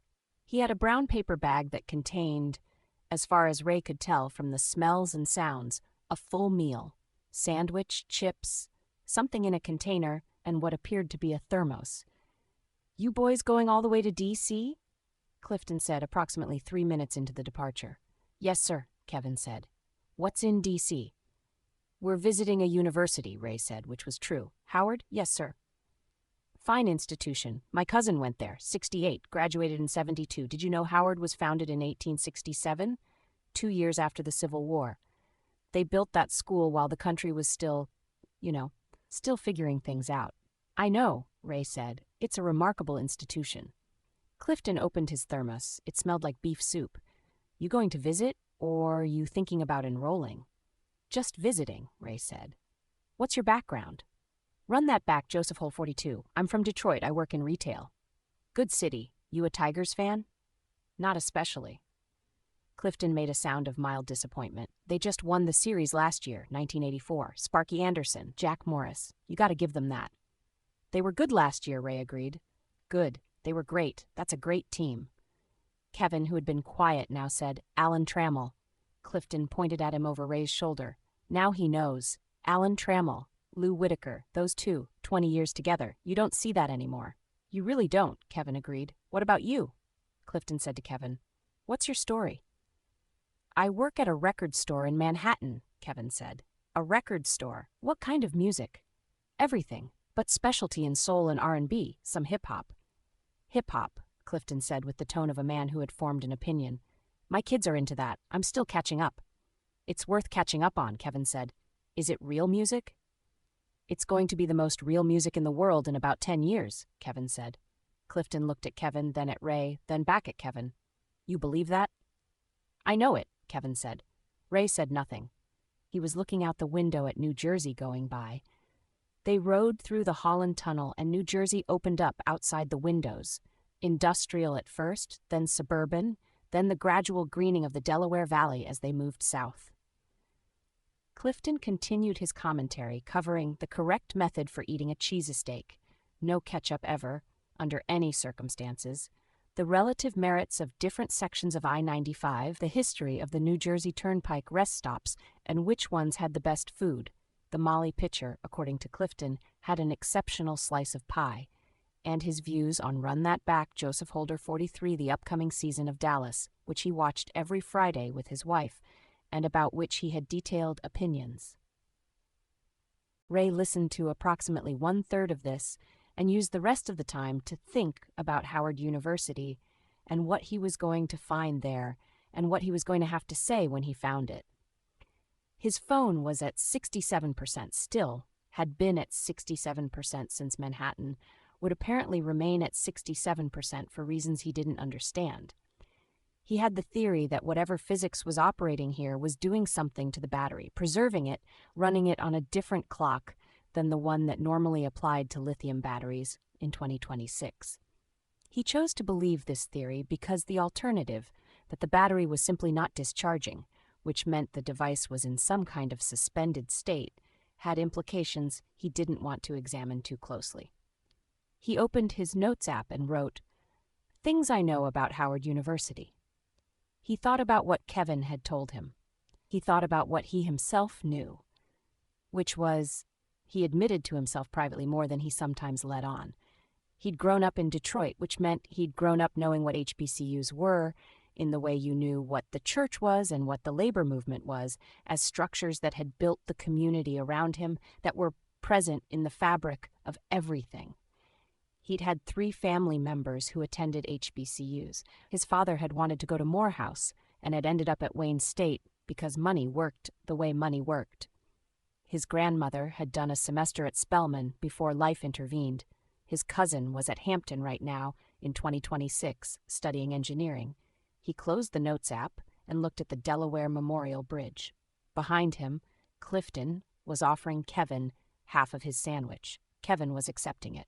Ray listened to them discuss the merits of the hoagie versus the submarine versus the hero versus the po' boy, the same bread-based vessel, different cities, different names, different loyalties, and thought about the fact that he was on a bus in 1985 eating a hoagie that Kevin's new acquaintance had given him. on his way to an HBCU to find a magic vinyl record so he could get back to a year that hadn't happened yet. "How are you doing?" Kevin said, quietly, under Clifton's narrative about the structural differences between a Philadelphia-style role and a New York-style hero. "I'm processing," Ray said. "Is there anything you need? I need a change of clothes. We can find something." "Run that back," Joseph Holder, 44. "I need to call my uncle." Kevin was quiet. "There's no way to." "I know." Ray looked at the window. "He's looking for me right now. He's been at Paisley Park for..." He checked the phone, which was useless as a clock but was at least still showing something, however long. "He's found his way to management. He's filed a report with someone. He's called my mother." "Your mother?" "Yeah. What does your mother do when something goes wrong?" "She prays and makes logistics. Simultaneously, she's very efficient." "That sounds useful." "It is." Ray paused. "She's probably already in contact with Paisley Park security, with the Chanhassen police, with... I don't know." "She escalates systematically. She sounds remarkable. She's terrifying." Ray typed another unsendable message on his phone because it was the only form of communication available to him and he needed to communicate. "Unc. I am on a bus to Washington, D.C. I know this makes no sense. I am not in danger. I am working on getting back. Please tell Mama not to call the National Guard." Ray, he sent it, the little clock icon. Waiting, it would wait. On the other side of the Delaware Memorial Bridge, Delaware presented itself briefly and then was gone. Maryland arrived, the bus rolled south toward Washington, D.C., and the first record and the beginning of whatever this was. They arrived at Union Station at 4:45 in the afternoon, which was 45 minutes past the scheduled arrival time, which was because of a rest stop in Maryland that had extended beyond its planned duration when the engine chose this moment to have a brief but concerning conversation with the driver about coolant levels.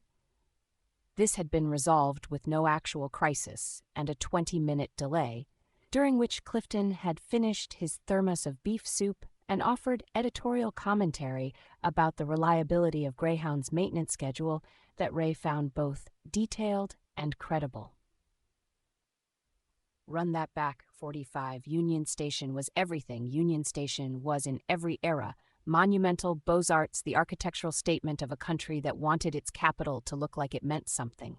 In 2026, it had a food court with a Chipotle in it, which Ray had always found both appropriate and recently been renovated and was in the flush of that renovation's ambitions. The ceiling was high, the marble was clean, the light came through the arched windows in the way that Beaux-Arts architects had calculated it to come through." "We need food," Ray said. "Agreed," Kevin said. "Also, I need to call my manager." "Kevin? He doesn't know I left. I was in the middle of a shift." "You left a shift to go to Washington, D.C. with a time traveler." "I did. I'm not going to pretend otherwise. But Gary covers for me, and I told him I'd let him know if I was going to miss time." "Gary?" "Gary Perelman. He's been at Groove Merchant for 12 years. He knows where everything is filed, and he takes the inventory very seriously, and he's covered my shifts 7 times this year, and I owe him." "What do you owe him?" "Currently my whereabouts and a souvenir from wherever I go." "A souvenir." "He collects things. It doesn't have to be expensive, but it has to be from somewhere." There was a bank of payphones near the main entrance. Kevin went to one with the practiced ease of a person for whom payphones were normal, inserted a quarter from his pocket, dialed a number he clearly had memorized, and began a conversation that Ray observed from a distance while he identified the direction of the nearest food. The payphone experience was, even from 6 feet away, obviously different from every communication experience Ray had with technology. Kevin was standing at a fixed point, physically attached to the phone by a metal cord, in a specific location that anyone nearby could observe and hear. There was no multitasking possible. The entire activity was, stand at this phone, talk to this person, finish, leave. It was the most single-purpose communication experience Ray could imagine. He watched Kevin have what was clearly a multi-part conversation. Explanation of the explanation, some negotiation, the run that back Joseph 46 souvenir commitment signed off and hang up by putting the receiver back on its hook, which was also a motion Ray had only seen in movies. "Gary's covering," Kevin reported. "He's mildly annoyed I promised him something from D.C. What's a DC souvenir? I'll figure it out. Food? Food, Ray agreed. They found a diner 2 blocks from the station, the kind of establishment that existed in 1985 in American cities in the specific form of a room with booths and a counter and a specials board and wait staff who had been there for years and brought coffee without being asked. Their booth was in a window that looked out at a DC street in late afternoon. Ray ordered the Turkey Club and coffee. Kevin ordered a Reuben with coleslaw and a chocolate milkshake that the waitress produced from a machine at the counter and brought over in the original metal mixing cup, condensation running down the outside. The milkshake comes in the metal cup, Ray observed. Yeah. In 2026, milkshakes come in plastic cups with a lid and a straw that has a slightly different diameter than you expect. That sounds worse. It is somewhat worse. This is better. Kevin was pleased. He drank from the milkshake with the satisfaction of a man who had been validated. The Frankie shirt, Ray said. Kevin looked down at it. The shirt had been through a lot. New York, the subway, Port Authority, a Greyhound bus, Union Station, a DC street, and was holding up fine. What about it? When we get to campus, I need you to cover it. You mentioned the jacket. I'm mentioning it again. The jacket. It's still 85 degrees out. I'm aware. I'm going to sweat through it. I'm also aware. Run that back. Joseph Holder, 47. Kevin looked at him for a moment, then at his own shirt, then back at Ray. Okay, Kevin said. What exactly is the problem with the shirt? Ray considered how to explain this. Frankie Goes to Hollywood, he said. British synth-pop group. Their song Relax, the one the shirt references, was banned by the BBC in 1984 because of what it was about, which everyone knew. The shirt is a statement, Kevin, and on a historically black university campus in 1985, it is a specific kind of statement that is going to generate a specific kind of attention that we don't need. Kevin stared at him. I've been wearing this shirt for 3 years. I believe you. I didn't know it was... I just thought it was a band shirt. It's more than a band shirt. How much more? Enough more. Kevin looked at his shirt again with the expression of a man revising his understanding of a garment he had owned for 3 years. He reached into his canvas tote bag and produced the denim jacket. It's going to be hot. Sacrifice, Ray said.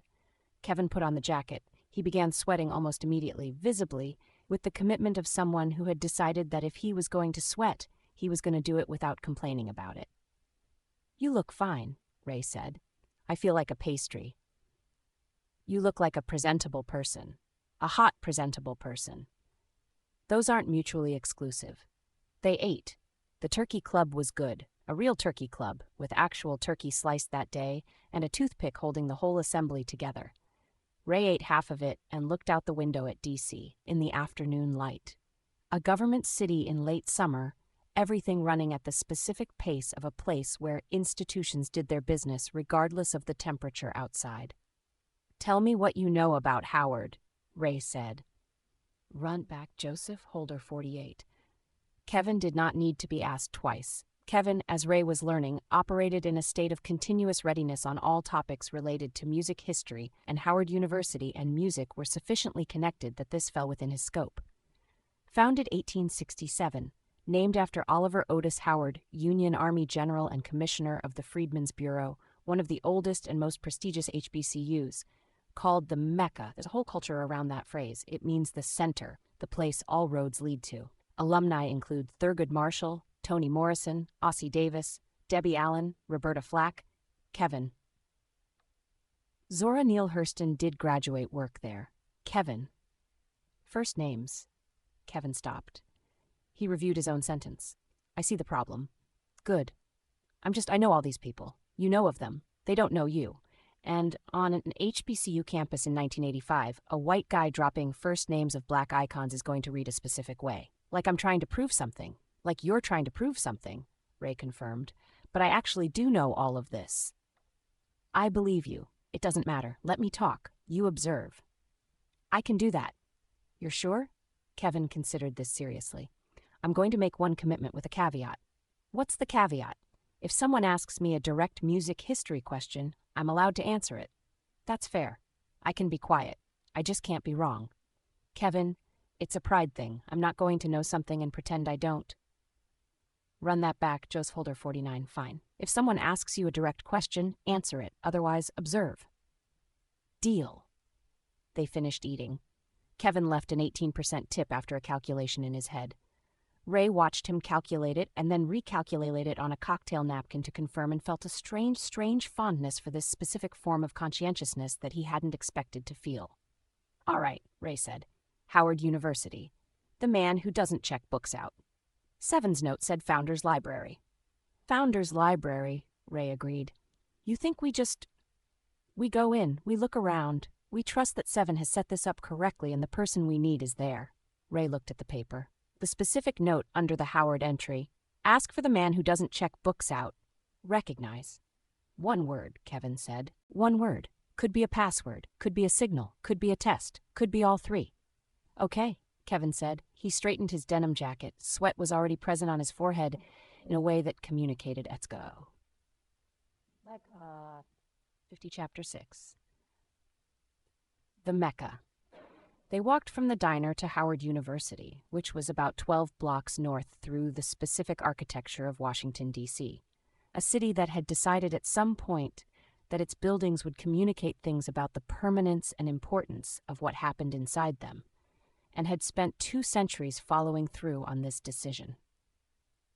The streets were wider than New York streets. Everything had the quality of having been placed rather than having arrived. Ray was aware, walking north through D.C., of the specific historical weight of the city he was in. This was where the March on Washington had happened, where Marion Barry was currently mayor, where the Civil Rights Movement had done significant portions of its legal and legislative work, where Thurgood Marshall had argued Brown v. Board, where, and this was the kind of thought that time travel made possible, and that Ray was learning to manage without having a breakdown, where many of the institutions and decisions that had shaped the world he'd grown up in were still active, still operating, still in the middle of their histories. Kevin walked beside him and was, to his genuine credit, quiet. The main gate of Howard University on Georgia Avenue was a physical statement.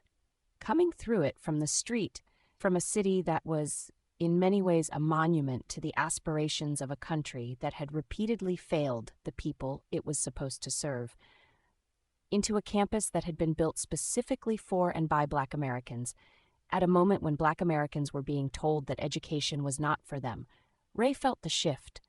It was the same shift he felt every time he entered a space that had been built with him in mind, which happened less often than he would have liked and meant more when it did. The campus was alive. It was mid-August, between summer session and fall term, but Howard was not the kind of institution that went empty. There were students on the quad moving with the confident ease of people at home. There were faculty crossing the paths with the focused purpose of people whose work didn't stop for summer. There was music from at least 2 dorm windows that Ray could identify, and the combined effect was the sound of a community operating, doing what it did, indifferent to outside observation. 3 students on the steps of Founders Library clocked Kevin within approximately 4 seconds of their arrival. This was not hostile.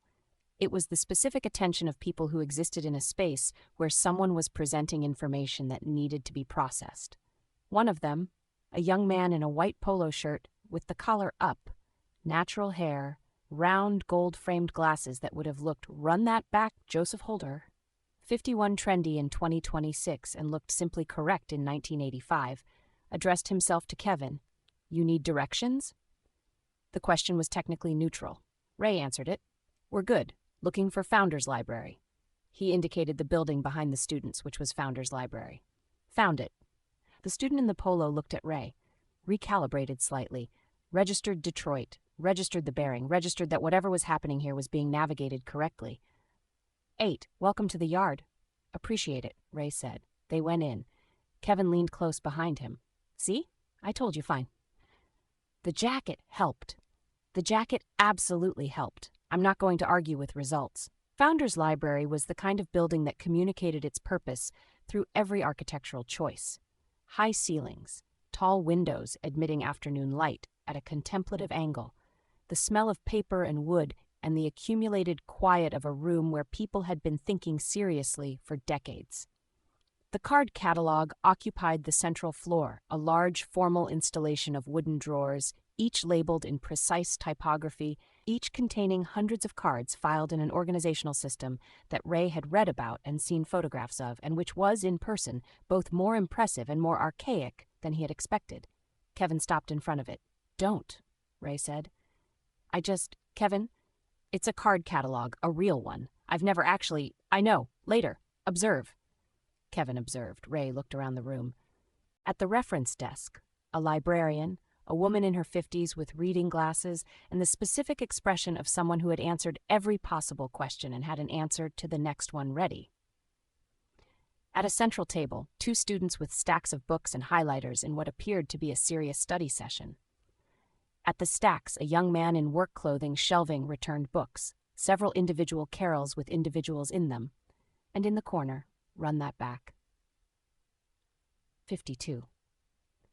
The corner chair had been moved, not much, just enough to change the angle to give a slightly better sight line to the whole room. It was occupied by a man who Ray identified at a distance as the person before he had any specific information about him, because the man had the particular quality of someone who was always in exactly the right place to see everything. Not a library employee, not a student, someone who used the library the way serious scholars use libraries, which was as a room where work could happen undisturbed, and who had been doing this long enough to have customized his specific corner of the space. Professor Calvin Reese. He wasn't yet identified as Professor Calvin Reese. He was, at this distance, a black man in his indeterminate 50s, with early gray at his temples, wearing a button-down shirt that had been pressed and tucked in, slacks, recently polished shoes. He had a notebook in his lap, not a library book, his own notebook, and he was writing in it with a hand so small and precise that you'd need to be standing over his shoulder to read it. No library books in his immediate vicinity. He had the card catalog memorized. Ray walked toward him. The man looked up before Ray was close enough for it to be a reflex. Looked up when Ray was still a good 8 feet away, with the awareness of someone who was always tracking the room. He looked at Ray, then at Kevin, then at the shoes, then at Ray's face. He said nothing. He waited. His expression communicated, "I will hear what you have to say and I will decide what to do with it, and I have all the time necessary for both." Ray sat in the empty chair across from him. This was a calculated move, sitting without being invited across from a man whose authority in this corner was obvious. It said, "I'm treating you as an equal. I'm not performing deference. I'm here as a peer with a specific purpose." "Seven sent me," Ray said, quietly. Not a full sentence, not an explanation. A signal. Reese was still. "Recognize," Ray said. Something shifted. A small thing. A slight loosening in Reese's stillness, the particular shift of a man receiving a signal he had been waiting for and finding that it arrived correctly. He closed his notebook. "What do you go by?" he said. His voice was measured, the voice of someone who used words carefully. Ray Webb." "Where are you from, Ray Webb?" "Detroit." "Run that back to 53. He looked at Kevin. "And him?" "Kevin, he's with me." Reese looked at Kevin for a moment. Kevin, to his immense credit, said nothing, sat quietly, and managed his expression with the care of someone who had been given explicit instructions he intended to follow. "My name is Professor Calvin Reese," the man said. "I teach music, history, and theory in the College of Fine Arts. I've been at Howard for 17 years. He looked at Ray. "The record is not here." Ray pulled out Seven's paper. He read the Howard entry again. "Founders Library. Ask for the man who doesn't check books out. Recognize." He had assumed the record was at the library. The paper did not actually say the record was at the library. "Where is it?" Ray said. "My office," Reese said. "But first you tell me something." He folded his hands on the closed notebook. The record was pressed in 1985 at a moment when hip-hop was fighting for legitimacy. Most of the country treated it as a novelty, a phase. Run DMC had just gone platinum, the first hip-hop group to do so. The album King of Rock was making an argument. This music is real. It belongs here. It has lasting value. He looked at Ray. 40 years from now, does that argument win? Ray felt the weight of it. Not the difficulty. The weight. The question was not casual. 17 years of teaching music history at Howard, a notebook full of careful handwriting, a record held in custody since 1978 on Seven's word. This was not a casual question. This was the question. Yes, Ray said, tell me how. 41 years of music history into a library corner in 1985 without giving information that would bend the timeline, and he thought about the fact that the information he was about to give had already happened and therefore could not be bent by telling it. Hip-hop becomes the most commercially dominant music in the world, he said. Not just in America, globally. It becomes the cultural language of a generation. Then two, then three. Every major genre absorbs it. Country music samples, hip-hop beats. Pop stars hire hip-hop producers. Film scores use hip-hop structural logic. The fashion, the language, the visual grammar of the culture radiates outward until you've got b-boys in Tokyo and freestyle battles in Cape Town and a kid, Joseph Holder. 54 in soul, who can recite the B-side of a 1985 12-inch single because he found it on a streaming service and decided it was worth studying. He paused. The argument Run DMC was making on King of Rock, we belong here, this is real, this has value, that argument wins so completely that 40 years later, people have forgotten there was ever an argument. They think hip-hop always had this much space. They don't know what it cost to make that space, and honestly, that's its own problem. But the argument, it wins. Reese was still. The library was quiet around them. And the people who built it, he said quietly, the ones who built it from nothing, in neighborhoods that the country had decided were not worth investment, not worth protection, not worth basic services. Do they get the credit? Ray was quiet for a moment.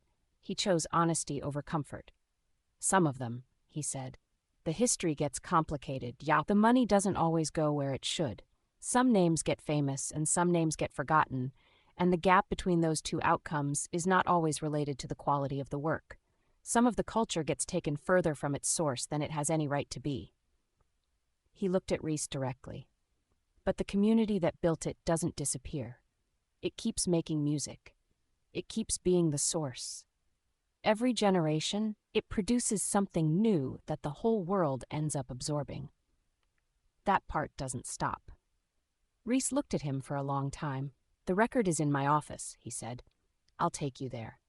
Jerome, the student in the white polo shirt from the library steps, appeared to work in or near Founders Library because he materialized again in the lobby as they were leaving with Professor Reese, and registered the composition of the group. Reese, a guy from Detroit, a white guy in a denim jacket, with the alert attention that Ray was beginning to recognize as Jerome's baseline mode. Professor Reese, Jerome said. Jerome, you know these guys? I'm getting to know them. Jerome looked at Ray. You're the one with the take on King of Rock. Run that back, Joseph Holder 55. Word traveled fast. This is a campus. Everything travels fast. Jerome fell into step with them, uninvited, with the ease of someone who had decided his presence was welcome and was letting that decision carry him forward. The debate's still going, about the debut versus King of Rock. King of Rock wins on argument, Ray said. The debut wins on craft. That's the same take. It's the right take. Jerome looked at him for a moment. Where'd you go to school?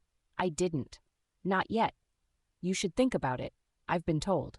Howard specifically. Are you recruiting? I'm suggesting there's a difference. Kevin, walking behind them, leaned toward Ray. I like him, Kevin murmured. I can hear you, Jerome said, without turning around. I wasn't hiding it, Kevin said. Jerome peeled off at a building intersection, satisfied with whatever he'd come to assess. Ray watched him go. There was something about Jerome that suggested he would be right about things for the rest of his life, and that people would occasionally find this annoying. Professor Reese's office was in the College of Fine Arts building, up a staircase that had the institutional gravity of a place where serious work happened. The office itself was a testament to a career. Books everywhere, working books with slips of paper marking pages and annotations in the margins, organized in a system that existed entirely in Reese's head. Album covers framed on the walls, a turntable on its own small table, separate from the desk, given the dignity of its own space. Kevin entered the room and his eyes went immediately to the album covers with the involuntary magnetic attraction of a man entering his natural habitat. Ray put his hand on Kevin's arm. Kevin closed his mouth before it opened. "Run that back."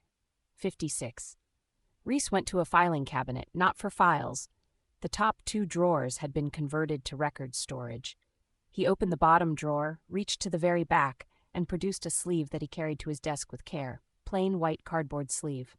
Small notation in the corner in Seven's handwriting, KR85LHU. King of Rock, 1985 limited pressing, Howard University copy, one of 6 in existence, as far as anyone has been able to confirm. He set it on the desk. "The others are at the locations you already know." 3 of them, Ray said. "Yes." Reese looked at the sleeve. "I've been holding this since 1978. 7 came to see me while I was at Howard the first time as a doctoral student and gave me this record, which hadn't been pressed yet, and told me to hold it until someone came to claim it. He gave you a record that hadn't been pressed yet. He gave me a sleeve in 1978. The record appeared inside it in 1985 when Run DMC pressed the limited edition." Reese said this with the calm of a man who had had 7 years to process it. "I stopped trying to explain the mechanism and started treating it as fact." Kevin, from his chair against the wall, made a strangled sound. Ray looked at him. Kevin had his hand over his mouth, and his eyes were approximately twice their normal size. "Kevin," Ray said. "I'm fine," Kevin said, muffled behind his hand. "I'm fine. I'm processing." "Take your time." "The record appeared in the sleeve in 1985? "Yes. Like the vinyl just—" Kevin. "Right. Processing." Reese handed the record to Ray. It was lighter than Ray expected and also heavier in the specific way of objects carrying weight that was not physical. "Take care of it," Reese said. "Everyone says that," Ray said. "Everyone means it," Reese said, which was exactly what the shopkeeper would say in Wildwood 4 days from now, but Ray didn't know that yet. 58, Chapter 7, The Yard. They came out onto the yard at 5:15, and the campus had transitioned into its evening mode, the dining hall beginning to pull people toward it, music from more dorm windows than before, the light going golden across the quad in the way of late afternoon in August, which was the best light of any season in any city, and particularly beautiful on a college campus where everyone was approximately the right age to not notice it yet. Kevin took off the denim jacket the moment they were outside. He held it at arm's length from his body and looked at the sweat situation. "Significant," Ray said. "Very significant. But you committed." "I committed completely. That's respect." "That's $3 of dry cleaning I'm going to have to think about." They walked across the yard toward the gate.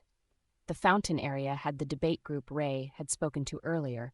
5 or 6 students, the King of Rock versus debut argument clearly still going, Jerome back in the center of it, pointing at things with the authority of someone who had correct opinions and knew it.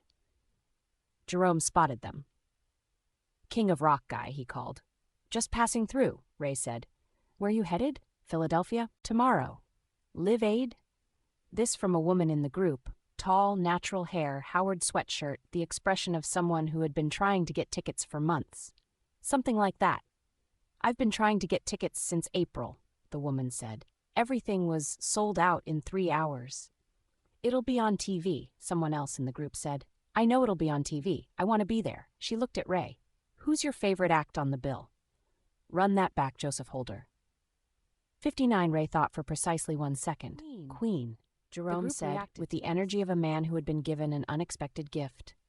"Of all the acts," someone said, "Tina Turner is on that bill," the woman in the Howard sweatshirt said. "Tina Turner is going to be incredible," Ray said. "Watch Freddie Mercury on that stage and then we can talk." "He's right," Jerome said. "He's going to be right, watch." "Nobody asked you, Jerome," the woman said. "He's still going to be right." Ray walked on. Kevin fell in beside him, denim jacket draped over one arm. "You keep saying that about Queen," Kevin said, with real confidence, like you've seen it. "I have seen it." "You've seen the footage." "I've seen the footage, from 2008 when they released the restored full concert." What's it like? Ray thought about this, about watching Freddie Mercury on his laptop screen in 2026, 40 years of context attached, the knowledge of everything that came after, the tragedy of what would come 8 years after this concert, all of it carried along with the music. Watching something you knew was a moment. It's like watching someone be fully and completely themselves in front of 70,000 people, he said. Like they finally have an audience big enough. Kevin was quiet. We're going to be there, Ray said. And it came out with more feeling than he'd planned. We're going to be there, Kevin said, and his voice had the quality of genuine belief. Run that back, Joseph Holder, 60.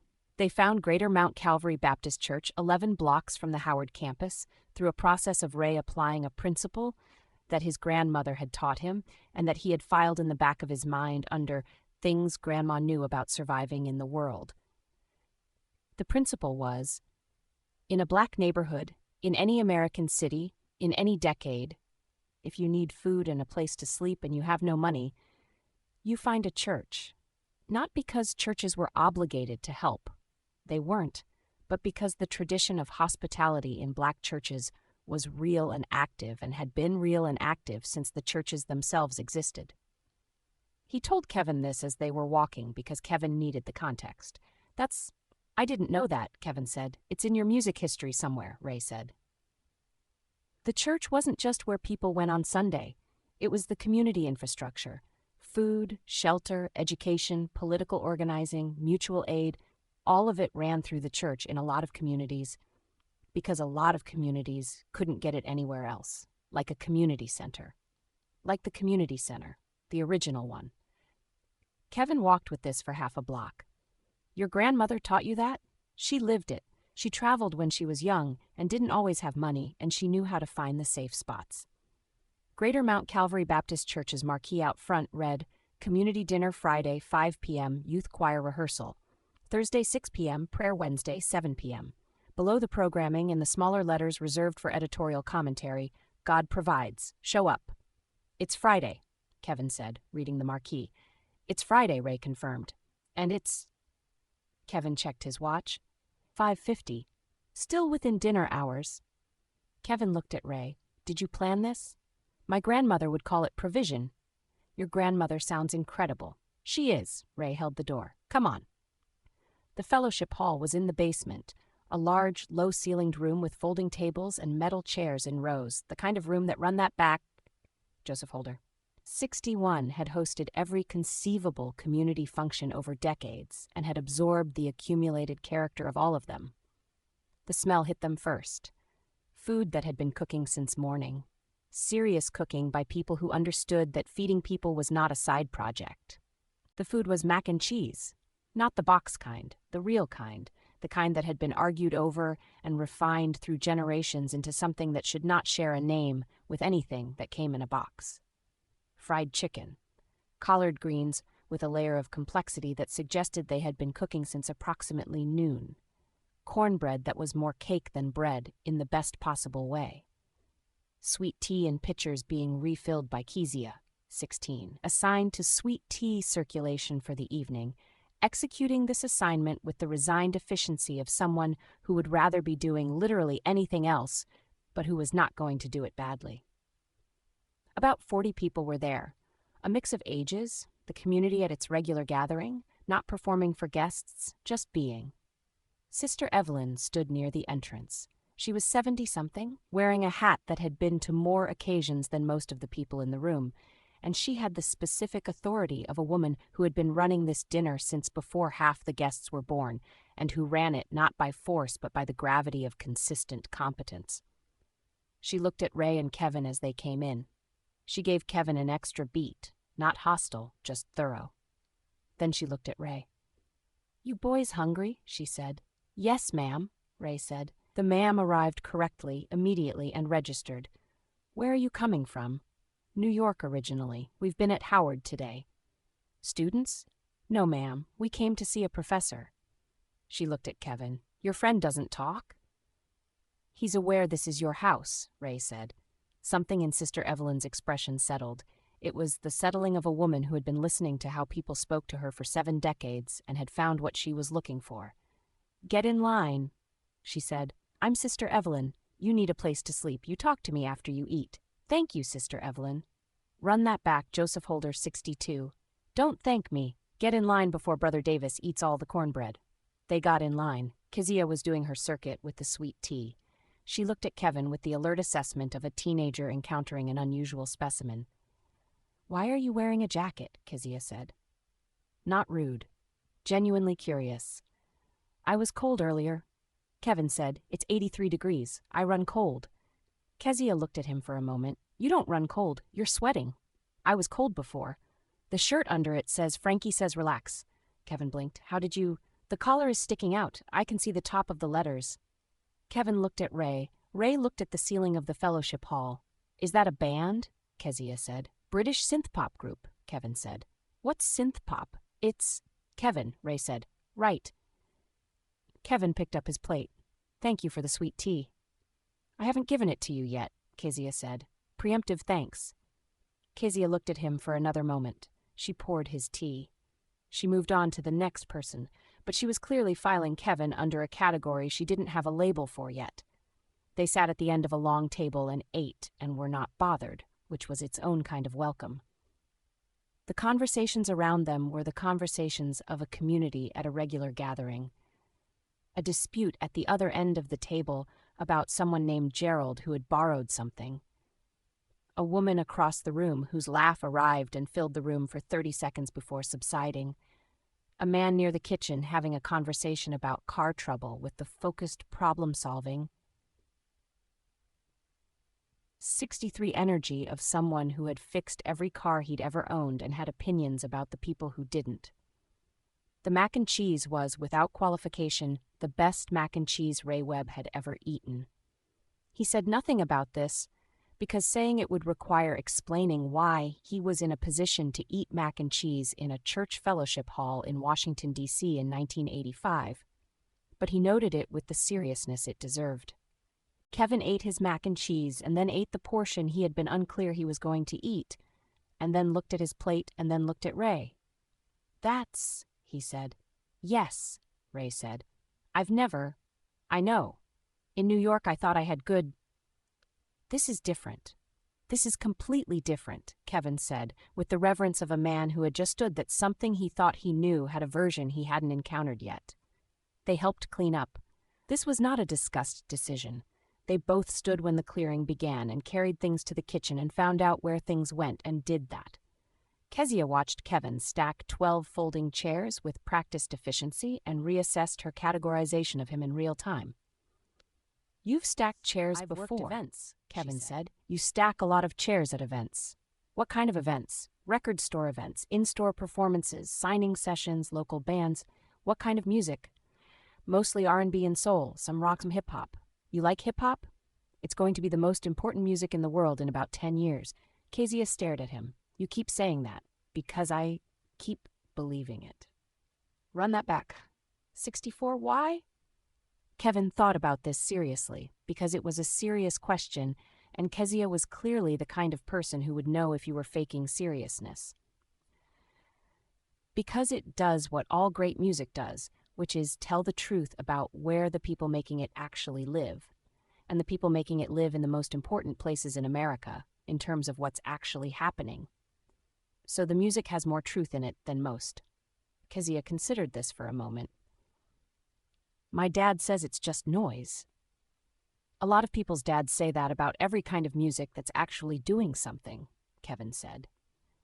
Kezia looked at him. She picked up a stack of plates and went to the kitchen, but Ray noticed that she was thinking about what Kevin had said.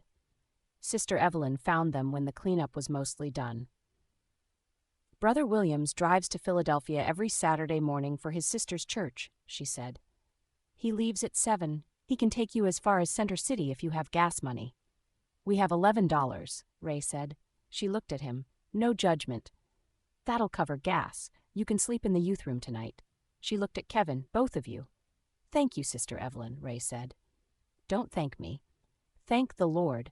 I'm just following instructions. Can I ask? Kevin started. Sister Evelyn looked at him with the look of a woman who would hear the question and decide if it warranted an answer. What instructions? Kevin finished. Sister Evelyn looked at him for a moment. The ones that say, feed people, house people, help people get where they're going. She looked at Ray. Your grandmother knows this. Ray looked at her. How? A man who learned this came here knowing how to ask for it correctly, she said simply. That's a grandmother's work. I'd know it anywhere. She went back to the kitchen. Kevin looked at Ray. I know, Ray said. Run that back. 65 in the youth room later, on cots, in the dark, with the record in the tote bag between them and the sounds of the church settling into its nighttime quiet. Ray, what? Kezia's going to be good at something. How do you know? She asked the right questions. You talked to her for 10 minutes. 10 good minutes. Ray stared at the ceiling. Kevin. What? Think of me when you king of rock. Kevin was quiet for a moment. Yeah, Ray, I will. 66 Chapter 8. Brother Williams and the 7:30. Special. Brother Williams arrived at 6:45, 15 minutes before the 7 a.m. departure time, because Brother Williams was a man who had been early to everything in his life since approximately 1961 and had no intention of changing this in 1985. His 1979 Chevrolet Caprice Classic, the color of a sky that had given up on being blue and settled on a kind of committed beige. A color that was not aspirational, but was consistent and reliable, which was also what you'd say about Brother Williams, sat at the curb with the engine running when Ray and Kevin came out of the church, with the efficiency of people who had been told not to keep Brother Williams waiting. Ray took the front, Kevin took the back. The tote bag with the first record rode on Ray's lap. Kevin had, in the morning, consumed 2 cups of coffee from the small urn in the church kitchen and appeared to have achieved a functional baseline of alertness. The denim jacket was back on, because Kevin had decided he was committed to the bit now. Brother Williams, 63, Southeast Washington, D.C., by birth and inclination. A man of measured words and absolute opinions, both hands on the wheel, gospel radio at a volume that communicated accompaniment rather than entertainment, acknowledged them with a nod, waited for doors to close, and pulled away from the curb. He did not speak for 4 minutes. This was not unfriendly. This was the manner of a man who spoke when he had something worth saying, and was not in the habit of filling silence with noise. Sister Evelyn says you went to Howard yesterday, he said. He said it the way he said everything, as a fact being stated, not a question being asked. Yes, sir. Students? No, sir. We came to see a professor. What professor? Professor Reese, music history. Williams made a sound of acknowledgement. Good man. I've met him at church a few times. Serious man. Yes, sir. Another silence. They were on the highway now, moving south through Maryland. Kevin was asleep in the back before they crossed the Run That Back Joseph Holder 67 DC line, in the way of someone who had made peace with cars as sleeping environments. Live Aid today, Williams said, after another few miles. Yes, sir. Big concert. About 90,000 people in Philadelphia, another 70-some thousand in London. I heard about it on the news. They said it was going to be on TV all day. Most of it, yes. I don't follow much of that rock and roll, the loud kind. He was quiet. My generation was more, real. Sam Cooke, Otis Redding, Ray Charles. Some of those artists are at Live Aid, Ray said. It's not just rock. Tina Turner, Teddy Pendergrass. Williams looked at him. Teddy Pendergrass. Yes, sir. A longer pause. Williams drove. The Caprice held 62 miles per hour with the uncomplaining consistency of a vehicle that had done this particular highway many times. The boy's been through a lot, Williams said quietly. The accident was 3 years ago and Brother Williams was clearly still carrying it. Yes, sir. To perform again. Another pause. That'll be something to see. Yes, sir. It will. They rode in comfortable silence for a while. The Maryland landscape gave way to Delaware briefly, and then Delaware gave way to Pennsylvania. Kevin snored once, quietly, adjusted his head against the window, and continued sleeping. Your friend, Williams said, Kevin. He's from up north. Pittsburgh originally, lives in New York now. He's navigating, Williams said, not critically, observationally. Ray looked at him. He is. Run that back, Joe 668. He's doing it well. He's trying hard. Trying hard is doing it well, Williams said. Most people don't try at all. A mile or two past. Where are you from? Williams said, Detroit. Detroit. He said the word with the specific respect that people from certain cities gave to other certain cities. the recognition of places that had been through things and were still standing. Your father from there? Yes, sir. He's still there? He passed. I'm sorry. Thank you. A pause. Was he a music man? Ray looked at the Pennsylvania highway. He thought about the Warped Purple Rain cassette. Yes, sir, he said. He was. Williams nodded. That's why you're doing this. It wasn't a question, but Ray answered it. Part of why? Good reason, Williams said. A man should do things for good reasons. They arrived in Philadelphia at 10:15. Williams dropped them on Broad Street in South Philadelphia near the entrance to the neighborhood surrounding JFK Stadium, which he knew because he knew Philadelphia the way people who had been driving to a city for years came to know it. Not as a map, but as a series of landmarks and relationships between them. JFK Stadium is that direction, he said, pointing. You'll hear it before you see it. Thank you, Brother Williams. Run that back, 69. Be careful, he said. A lot of people, a lot of heat. Keep track of what you came for. Yes, sir. He looked at Kevin, who had woken up in South Philadelphia with the alert readiness of someone whose nervous system had done its job. Young man? Sir, keep doing what you're doing. Kevin looked slightly uncertain what he was doing, but accepted the assessment. Yes, sir. Williams drove away. The beige Caprice disappeared into Philadelphia traffic with the unhurried consistency of a man who had somewhere to be and was going to get there on his own terms. Ray and Kevin stood on the sidewalk in South Philadelphia at 10:15 in the morning and the stadium was visible. A low, diffuse roar, the sound of a crowd assembling, already alive, already building towards something. Below it, the distant and slightly compressed sound of a PA system warming up. We're really here, Kevin said. His voice had the quality of someone something out loud to make it real. We're really here, Ray confirmed. Kevin looked at him. Ray looked at the direction of the sound. One record down, the tote bag on his shoulder. Philadelphia waiting. All right, Ray said. Let's go find a pop record at a charity concert. And see Queen, Kevin said. And see Queen. They walked toward the sound. Run That Back, Joseph Holder, Part 3, Live Aid, Record 2, Pop USA for Africa, We Are the World, 1985. JFK Stadium, Philadelphia, Pennsylvania, July 13, 1985. Run 71, Chapter 9, 90,000 people and no Wi-Fi. JFK Stadium had been built in 1926 and looked exactly like a building that had been built in 1926 in the sense that it communicated architecturally the belief that if you were going to build a thing, then you should build it in a way that told people you had built it.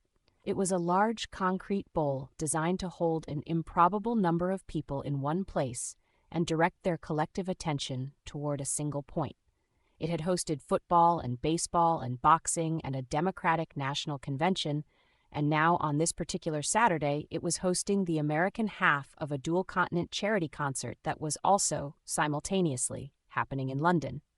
And the two events were connected in real time via satellite, which meant that for the first time in human history, you could watch a concert on another continent while standing in a stadium in South Philadelphia without traveling to that other continent, which was being treated by everyone present as a miracle rather than a television broadcast, which it essentially was.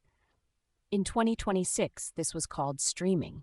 You could watch anything happening anywhere on a phone the size of a playing card. In 1985, it required 2 stadiums, a satellite, and the coordinated effort of approximately 8,000 people across 2 continents. The scale of this, Kevin said, standing outside Gate 7, looking at the crowd still moving toward the entrances. 90,000 people generated a specific amount of human activity that was visible even from the outside. Not just the sound, but the heat, the smell, the quality of the air around it. Yeah, Ray said. I've been to concerts. I've been to big concerts. This is different. It's the largest concert America has seen in probably 10 years, Ray said. Maybe longer. How do you know that? I read things. They did not have tickets. This was a fact Ray had been aware of since Washington, D.C., and had been actively not solving in the belief that the solution would present itself at the appropriate time, which was a strategy he had used before with mixed results, and was using again because the alternatives were unclear.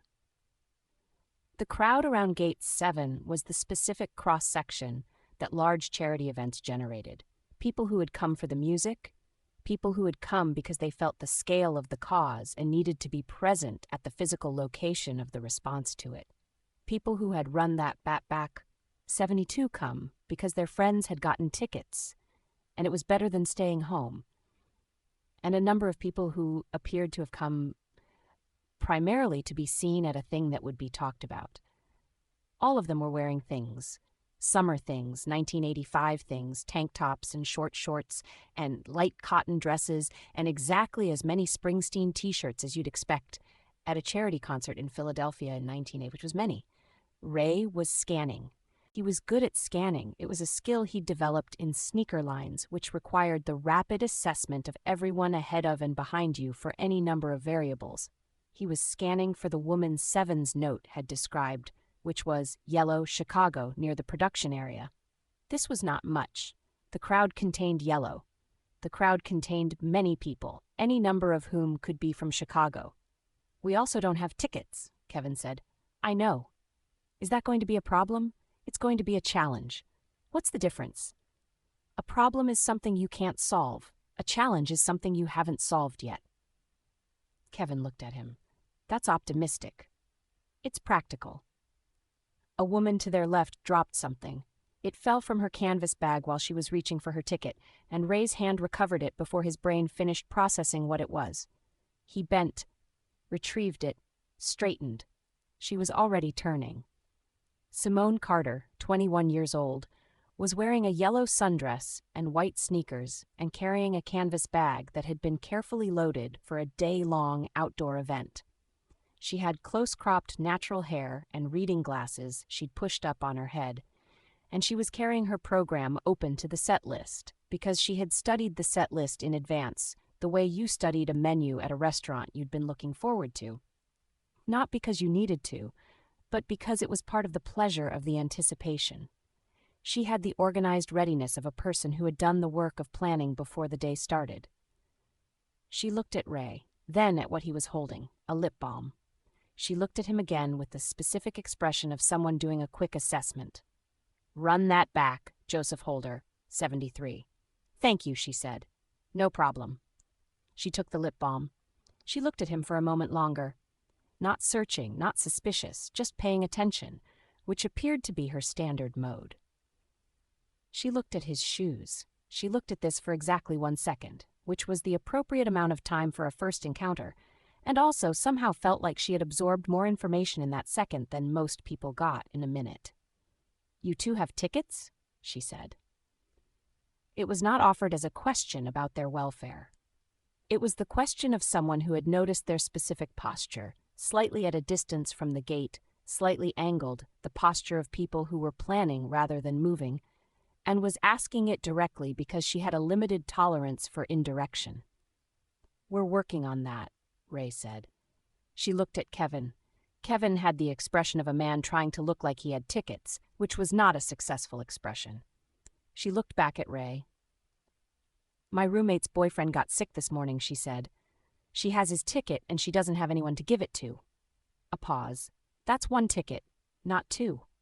"I'll take it," Kevin said immediately. Ray looked at him. "You're the one who needs to see Queen," Kevin said. "I know people in the music industry. Music industry people do not stand outside concerts they want to get into. There's always a way in." "Kevin, Ray?" Kevin put his hand briefly on Ray's shoulder. "Go, find the record. I'll meet you inside." He paused. "Also, you should talk to this woman. She's interesting." He said the last sentence at precisely the volume required for Simone to hear it. She heard it. She did not look embarrassed. She looked faintly amused, which was its own category of reaction.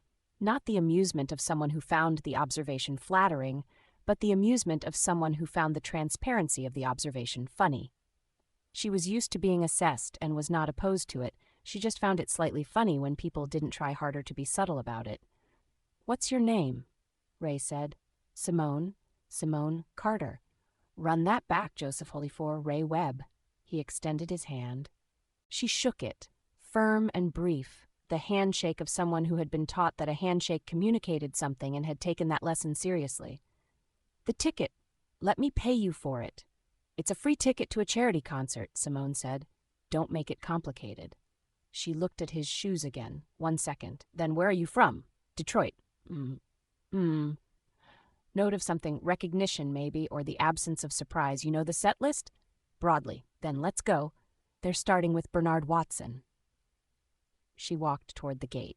Ray glanced back at Kevin, who had both thumbs up and the expression of a man who had arranged exactly what he intended to arrange. Ray turned and followed Simone Carter into Live Aid. Stadium was 90,000 people, and their attendant heat and noise, and the specific electricity of a crowd that understood it was present at something. The satellite screens at the back of the stage were showing the London broadcast. Wembley Stadium visible on 2 screens the size of apartment buildings, a crowd that was also enormous, also alive.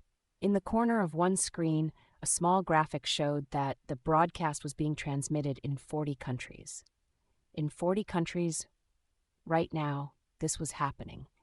In 1985, without streaming, without the infrastructure of global digital communication that Ray had grown up with, via satellite and broadcast trucks and the specific ingenuity of people who had decided that the technical challenges were not actually reasons not to do something. It occurred to Ray that he had never fully appreciated what an extraordinary engineering achievement Live Aid was, logistically. Not the music, which was obviously extraordinary, but the machinery that made the music happen on this scale. He filed this thought for later.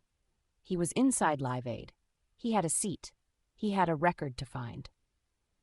Simone's roommate was Denise, 21, Washington, D.C., by way of Atlanta, pianist, the specific comfort of someone on home turf, even 40 miles from home. She was near the front and had a spot marked with her bag. She handed Ray the ticket without ceremony, as if she had already fully processed his existence and had no questions. Run that back. 75. Enjoy, she said, turning back to the stage. Ray sat between Simone and Denise. The first act was already on. He looked at the satellite screens. Status Quo opened the London show. Simone said, I know. She turned to look at him, not sharply, with the patient attention of someone noting a data point.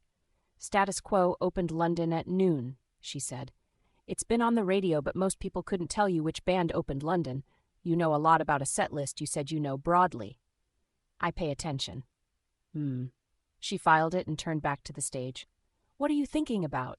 Simone said after about 20 minutes. Phil Collins. Phil Collins. He performed at Wembley this morning. He's on a Concorde right now. He's going to perform here tonight. Simone was quiet. Is that actually happening? Yes. He's playing London and Philadelphia in the same day. Yes. On a supersonic jet. The Concorde, yes. The Concorde goes from London to New York in 3.5 hours. Approximately, which means he played Wembley this morning, flew to New York, and is driving down to Philadelphia. Or flew into Philadelphia directly. There's a direct route. You know a lot about the logistics of Phil Collins' travel day. I find the whole thing remarkable. Run that back, 76. I can't decide if that's the most impressive thing I've ever heard or the most extra. Both, Ray said. Simultaneously. That's what makes it perfect. She laughed.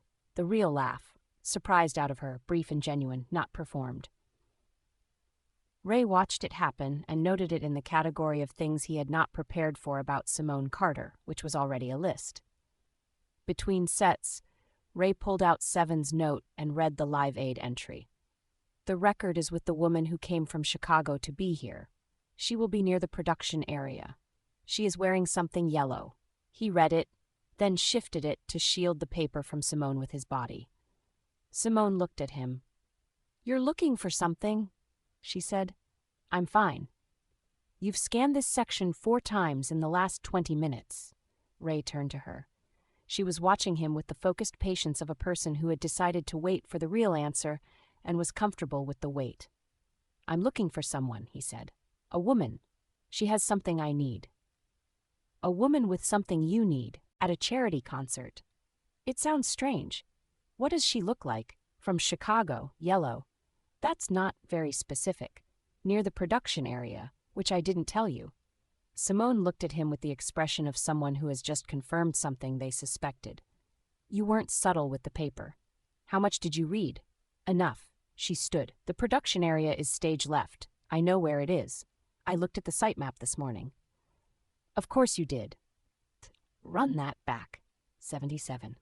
Let's go. They moved through the crowd to the production barrier. And there she was.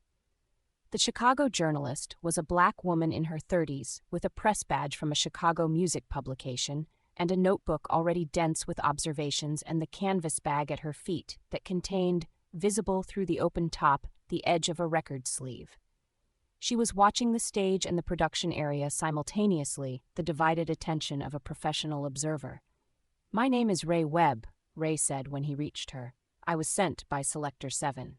A pause. She looked at him, then at the bag, then back at Ray with the expression of a woman revising her understanding of the day she'd expected to have. "I thought he was being metaphorical," she said. "He rarely is." "How does he? I genuinely don't know." She reached into the bag. "Volume 85 LA. We Are the World. Limited pressing." She held it for a moment, not reluctantly, but with the particular thoughtfulness of someone who had been carrying something for 2 months without being sure why, and was only now understanding the reason. "He called me in May," she said.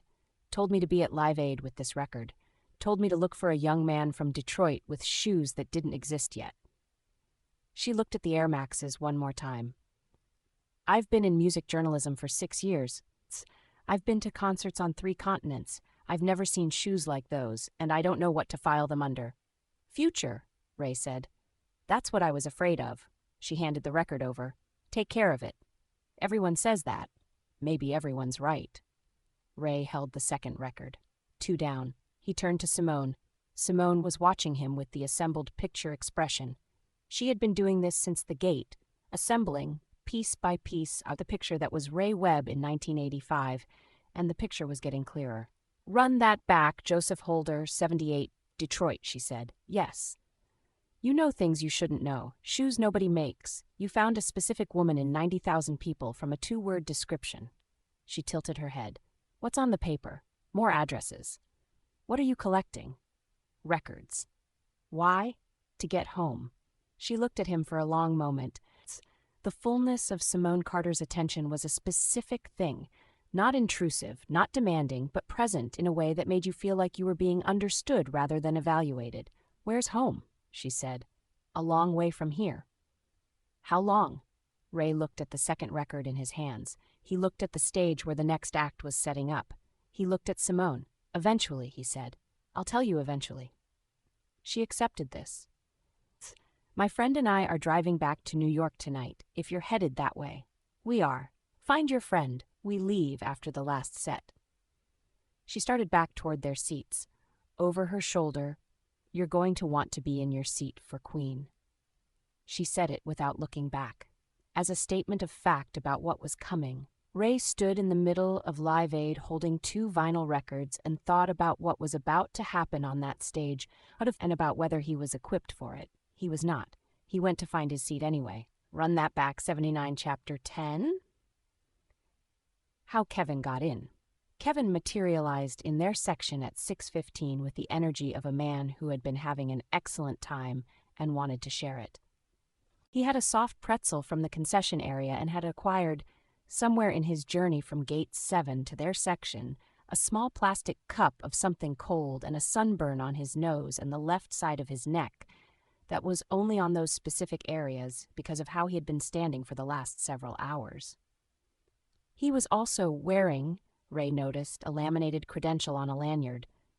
Not an official Live Aid credential, something more specific, with the look of a production access pass. "Kevin," Ray said, "before you say anything, is that a production credential?" "Category. It's a courtesy pass." "How did you get a courtesy pass?" Kevin sat down between Ray and a large man in a Springsteen t-shirt who looked at Kevin's pass with the specific mixture of resentment and admiration that backstage passes generated in people who did not have backstage passes. "There's a production assistant named Doug," Kevin said. "There's always a Doug." "Doug is from New Jersey. He grew up in the Springsteen belt. You know the shore towns? Asbury Park adjacent. He collects original pressings of Springsteen's New Jersey-era stuff, the E Street period, Darkness on the Edge of Town, The River, Nebraska." "And you struck up a conversation with Doug." I struck up a conversation with Doug outside Gate 7 while I was waiting. We talked for, it might have been 40 minutes. Kevin. It was a good conversation. Doug knows a lot about the Jersey Shore music scene in the 70s, specifically about the clubs on the shore that were the proving ground for Springsteen before he got famous. Clarence Clemens' early work, Stephen Van Zant's involvement in the arrangement decisions on Born in the USA, and Doug gave you a pass. 80. Doug gave me a pass and also his home address so I can send him a catalog we have at the store of original pressings that might include some things he's looking for. You networked your way into Live Aid. I had a conversation with a person about music, and that conversation resulted in Access, which is how Access has always worked. Kevin offered Ray a piece of the soft pretzel. Ray took it. Pretzels in Philadelphia were a different object than pretzels anywhere else. Thicker, softer, salted, with the conviction of a region that had decided what a pretzel was and was not interested in alternatives. Also, Kevin said, with the tone of someone saving the best item for last, Doug knows the woman we were looking for, the journalist from Chicago. Does he? He's worked 3 Live Aid production days. He knows most of the press people. I described her. I was describing what I thought she might look like based on Seven's note, and Doug knew exactly who I meant. He said she'd been talking to the production team all morning, very serious, very prepared, already had filed 2 pieces for her magazine.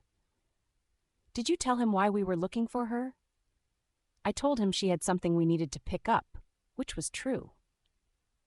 And he believed you? Doug is a trusting person. Doug has been in the music industry for 8 years and hasn't yet had his faith in the basic good intentions of fellow music people depleted. I found that refreshing. Simone, who had been listening to all of this, leaned past Ray and looked at Kevin directly. She had the expression of a woman reassessing. He talks to people until they do things, Ray said, preempting the question. It's not a strategy, Kevin said. I just like talking about music. It's a strategy, Ray said. You must be Simone, Kevin said. Ray mentioned you. He mentioned me? Ray looked at his pretzel. I said there was a person who had a ticket. Run that back, Joseph Holder, 81. He said there was an interesting person who had a ticket, Kevin said, with the easy comfort of someone who had decided accuracy was more important than diplomacy in this specific situation. Simone looked at Ray. Ray looked at the stage. She's giving us a ride to New York, Ray said. I know, Kevin said. Doug also told me. He mentioned that some of the press people were driving back to New York tonight and offered to pass along the information if I needed it.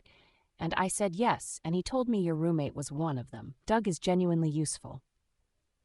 Is there anything Doug doesn't know? Simone said. The credentials on my courtesy pass don't actually authorize access to the stage, Kevin said.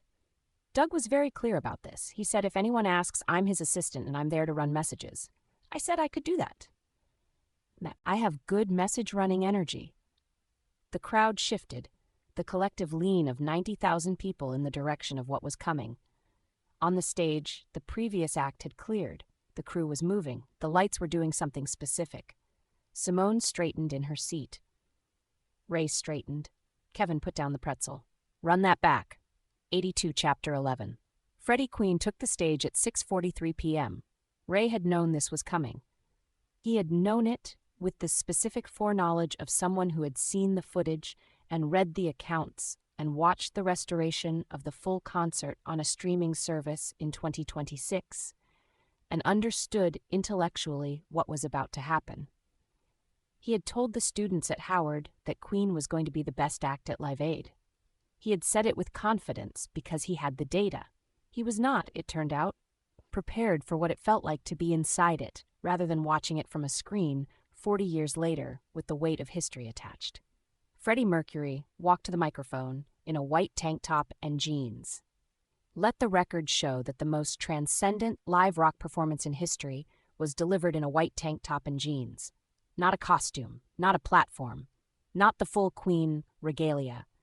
A white tank top and jeans, and the presence that some people carry that cannot be manufactured or learned.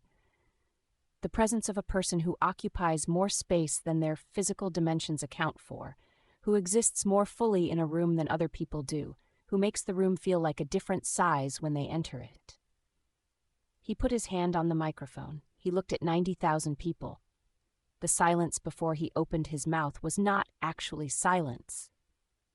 It was the held breath of 90,000 people, which was its own kind of sound, a collective suspension, the specific feeling of a large group of humans deciding simultaneously to wait. He sang one note, and 90,000 people responded as if he had given them permission to feel something they had been holding back, which was exactly what he had done. The call and response. Mercury would sing a phrase, sometimes words, sometimes syllables, sometimes something that wasn't language at all but was immediately understood, and the crowd would sing it back. Not all of the crowd, not all at once, but building wave after wave until the whole bowl was participating. He had turned 90,000 strangers into a single instrument, and he had done it in approximately 3 minutes. Run it back. 83 Ray sat in his seat with his hands on the tote bag and watched this happen and felt something release in him that he had been holding since the door in the Paisley Park basement. Some specific tension that had been accumulating across 5 days of impossible situations and constant improvisation and the ongoing management of a situation he had never asked for. Something let go. He was sitting in JFK Stadium in Philadelphia in 1985 watching Freddie Mercury, and he was not thinking about the portal or the records or how to get home. He was here. Bohemian Rhapsody. The crowd knew every word of the piano section. They sang it. 72,000 people in Wembley singing it simultaneously, visible on the satellite screens. The sound was enormous. Radio Gaga. The synchronized clapping that the crowd somehow produced without coordination, the collective decision of 90,000 people to do the same thing at the same time. Hammer to Fall. Crazy Little Thing Called Love. And then the thing Ray had been waiting for, without knowing he was waiting for it. The transition. Mercury at the piano for a moment, then back at the microphone, and then the opening of We Are the Champions. Ray knew this song with the accumulated knowledge of someone who had heard it in sports montages and graduation ceremonies and movie trailers and ironic situations and unironic situations, and had, through sheer repetition, stopped hearing it. He had heard it so many times that it had been rendered background, familiar to the point of invisibility. He heard it now. 90,000 people singing, "We are the champions, my friends," in the Philadelphia evening. Not the recorded version with its careful production, but the live version, imperfect in pitch and timing and perfect in every way. Standing at the microphone and giving the crowd his full attention, not performing for them, but genuinely with them, in the way of someone who understood that this specific gathering was singular and was choosing to meet it as one. Ray's jaw was set. It was set in the configuration of a man who had decided not to cry and was working at it. He was working at it seriously. He was working at it with everything he had. Kevin was not working at it. Kevin Kowalski, 24 years old from Pittsburgh, in an acid-wash denim jacket that had done its service today, was not remotely working at it. Tears were present on Kevin's face in the straightforward run-that-back Joseph Holder 84 way of a man who had been waiting his entire life for the experience of watching Freddie Mercury perform live and had not been able to anticipate what it would actually feel like. And the feeling had overwhelmed whatever mechanism most people use to not cry in public. He was not embarrassed. He was not making a production of it. He was simply crying in the honest and uncomplicated way of a person having an experience. Simone, on Ray's other side, had her eyes closed. Her lips were moving. She knew every word. Of course, she knew every word. Simone Carter did not show up to things unprepared. The set ended. 21 minutes. Freddie Mercury made a gesture to the crowd. It was not a bow exactly. It was something more personal, a moment of acknowledgement, of recognizing that what had just happened between him and 90,000 people was real and worth marking, and walked off stage. The crowd roared for 3 minutes after he was gone. 3 minutes of sustained roar for a man who had already left the building. Ray sat in the middle of it. Kevin wiped his face with the denim jacket sleeve, which was going to require cleaning. "Sorry," he said.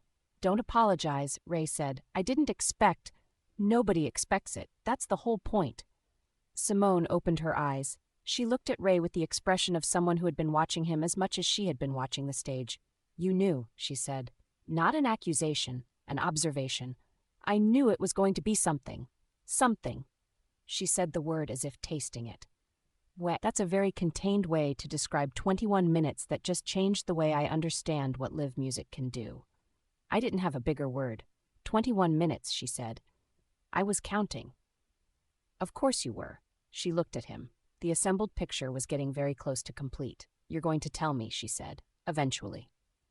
"Eventually," he said. "Run that back, Joseph Holder. 85, good enough." She stood.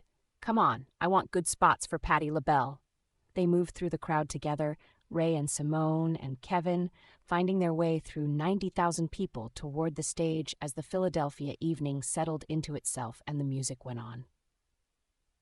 Run that back. 86, Chapter 12. The drive back and what happened at the rest stop. Denise's Honda Civic, Gerald as he was apparently named, as this was apparently normal, was a 1983 Civic hatchback in a color that fell somewhere between forest green and the color of a bottle of something medicinal, with the practical compactness of a car designed for a person who needed to get around New York City and had made peace with the implications of that need. Gerald had 52,000 miles on him, a functioning cassette player, a crack in the dashboard that Denise referred to as Gerald's character, and the specific mechanical personality of a car that had been taken care of. At 11:45 p.m., they were in Gerald heading north on I-95, Denise driving, Simone in the passenger seat with her feet up on the dash in the comfortable way of a person in their friend's car, Ray in the back behind Simone, Kevin behind Denise with his legs arranged to accommodate the geometry of Gerald's back seat, which favored shorter people. "I need to extend," Kevin said, referring to his legs. "There's no extension," Denise said. "Gerald is what he is." "Gerald is cozy," Kevin said. "He was trying. Gerald is the right size for Gerald," Denise said. "Which is the right size for me." "Absolutely," Kevin said. He folded his knees at a new angle and appeared to make peace with this.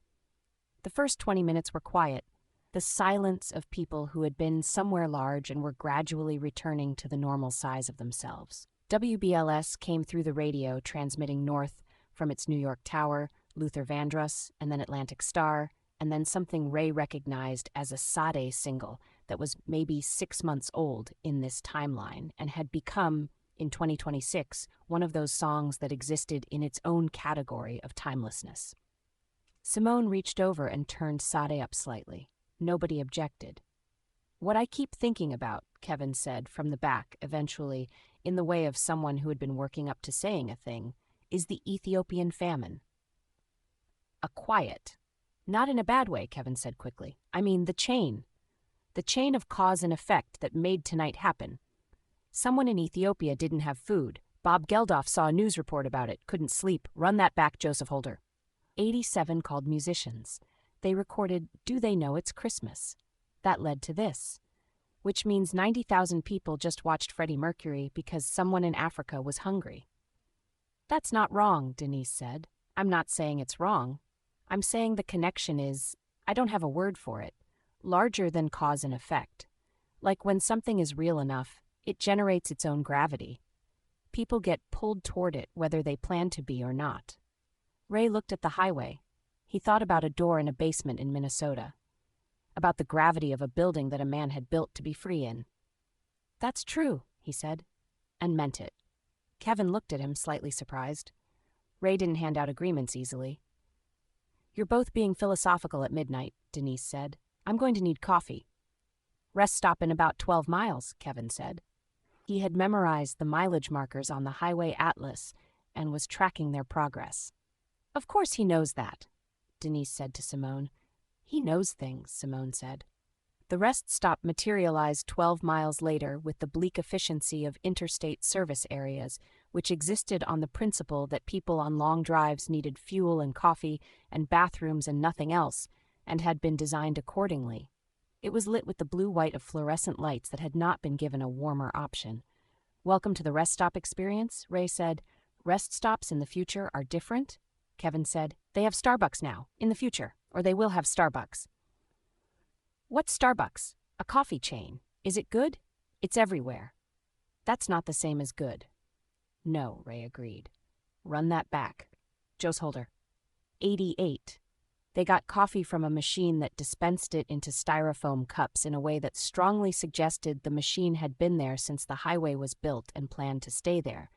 It was hot and dark and had the specific quality of coffee that had been prepared to keep people awake rather than to taste like anything in particular. Denise declared it functional. Kevin declared it fine. Ray drank it without comment. There was a vending machine bank along one wall. Kevin stood in front of it with the focused attention of a man making a decision. There is something beautiful about a vending machine, Kevin said. Kevin. The range. B4 is Doritos. B5 is Cheetos. B6 is something called Funyuns, which I've never had, but which looks conceptually interesting. In 2026, there are vending machines that dispense complete meals, Ray said. Hot food in a can. Kevin turned to look at him. A hot meal from a vending machine. It's not as good as it sounds. Nothing about that sounds good. It sounds terrible and also kind of amazing. Those two things are not mutually exclusive, Ray said. A lot of the future is like that. Kevin looked back at the vending machine. He put quarters in and got the Cheetos, and then stood for a moment looking at the B6 slot with the contemplative expression of a man considering a road not taken. Funyuns, he said. Another time, Ray said. Simone found Ray outside, bright in the sliver of grass between the parking area Gerald with his coffee and his phone, and the specific posture of someone thinking rather than waiting. You're not in there getting snacks, she said. Kevin's getting snacks for all of us, I think. He is. He asked Denise what she wanted, and she said, "Surprise me," and he looked like she'd given him a gift. Ray smiled. He looked at the highway going by, the headlights of cars at midnight, moving north, everyone going somewhere. Run that back. 89. Your connection to music, Simone said. She had her coffee in both hands and was looking at the highway, too. Tell me. My father, Ray said. Not long. Just the fact of it. He was serious about it. The most serious person I knew about music. He had cassettes going back to the early 70s, not just popular stuff, deep cuts, B-sides, live recordings. He knew liner notes, he knew the stories behind albums. He knew which session musicians played on which tracks. Ray looked at his coffee. He passed when I was 16. I didn't get to ask him things I should have asked him. Why he loved the music he loved, what it meant to him. I just knew he did, and I thought I'd have more time to find out. Simone was quiet. So this trip, she said carefully, is about the records, but it's also about... The reason I was in Paisley Park at all was my uncle. My uncle wanted to go because my father had wanted to go and they'd never gotten around to it. He took me instead of going alone because... Ray stopped. He said my father should have been the one to take him, so I was the substitute. That's not a substitute, Simone said. That's a continuation. Ray looked at her. She wasn't looking at him, she was looking at the highway, saying it the way you said things that were true without needing to be looked at. That's a good uncle, she said. Yeah, Ray said. He really is. Kevin came out of the rest stop with his arms full. He had Cheetos. He had what appeared to be a bag of M&Ms. He had a small package of peanut butter crackers. He had a can of something. He was carrying all of it with the triumphant incompetence of a man who had bought more than he could carry and had made his peace with this. I got things, Kevin announced. We can see that, Ray said. Denise asked for M&Ms. I got the peanut ones and the regular ones because I wasn't sure which she meant. She meant whichever, Simone said. I didn't want to assume. They got back in Gerald. Denise received her M&Ms. Kevin ate Cheetos in the back with the satisfaction of a man whose logistical run-that-back Joseph Holder 90 instincts had served him correctly. Sade came back on the radio when Simone found the station again. Ray watched New Jersey become the Delaware Memorial Bridge, become Delaware, become Maryland, and eventually become the New Jersey Turnpike, heading for the Lincoln Tunnel. What are you doing when you get back to New York? Denise said to Ray. Atlanta, Ray said. I need to get to Atlanta. A pause. Tomorrow? Ideally. It's an 11 or 12-hour drive from New York. I know. You need a car. We could take the bus, Kevin said. Greyhound to Atlanta's like 14 hours, Denise said. At least. A silence in the car. Simone looked at the road. She had the expression of someone who had been thinking about something for a while and had arrived at a decision. "I'm coming," she said. Ray turned to look at her. The passenger seat angle didn't fully allow this, but he tried. "You have school," he said. "Summer session. One project due Tuesday. I can work on it in the car." "You don't have a car." "I have Gerald," Denise said. Simone looked at Denise. "You'd let me take Gerald to Atlanta?" "Gerald has been to Atlanta before," Denise said. "Gerald knows the route." Gerald is a 1983 Honda Civic. Gerald is a reliable 1983 Honda Civic with 52,000 miles and a good alternator. "When did you ask her?" Ray said. "Run that back, 91. Last night," Simone said, "while you were being chivalrous about the couch situation." "Kevin from the back. She asked me too. I said yes." Ray looked between the front seat and the back seat.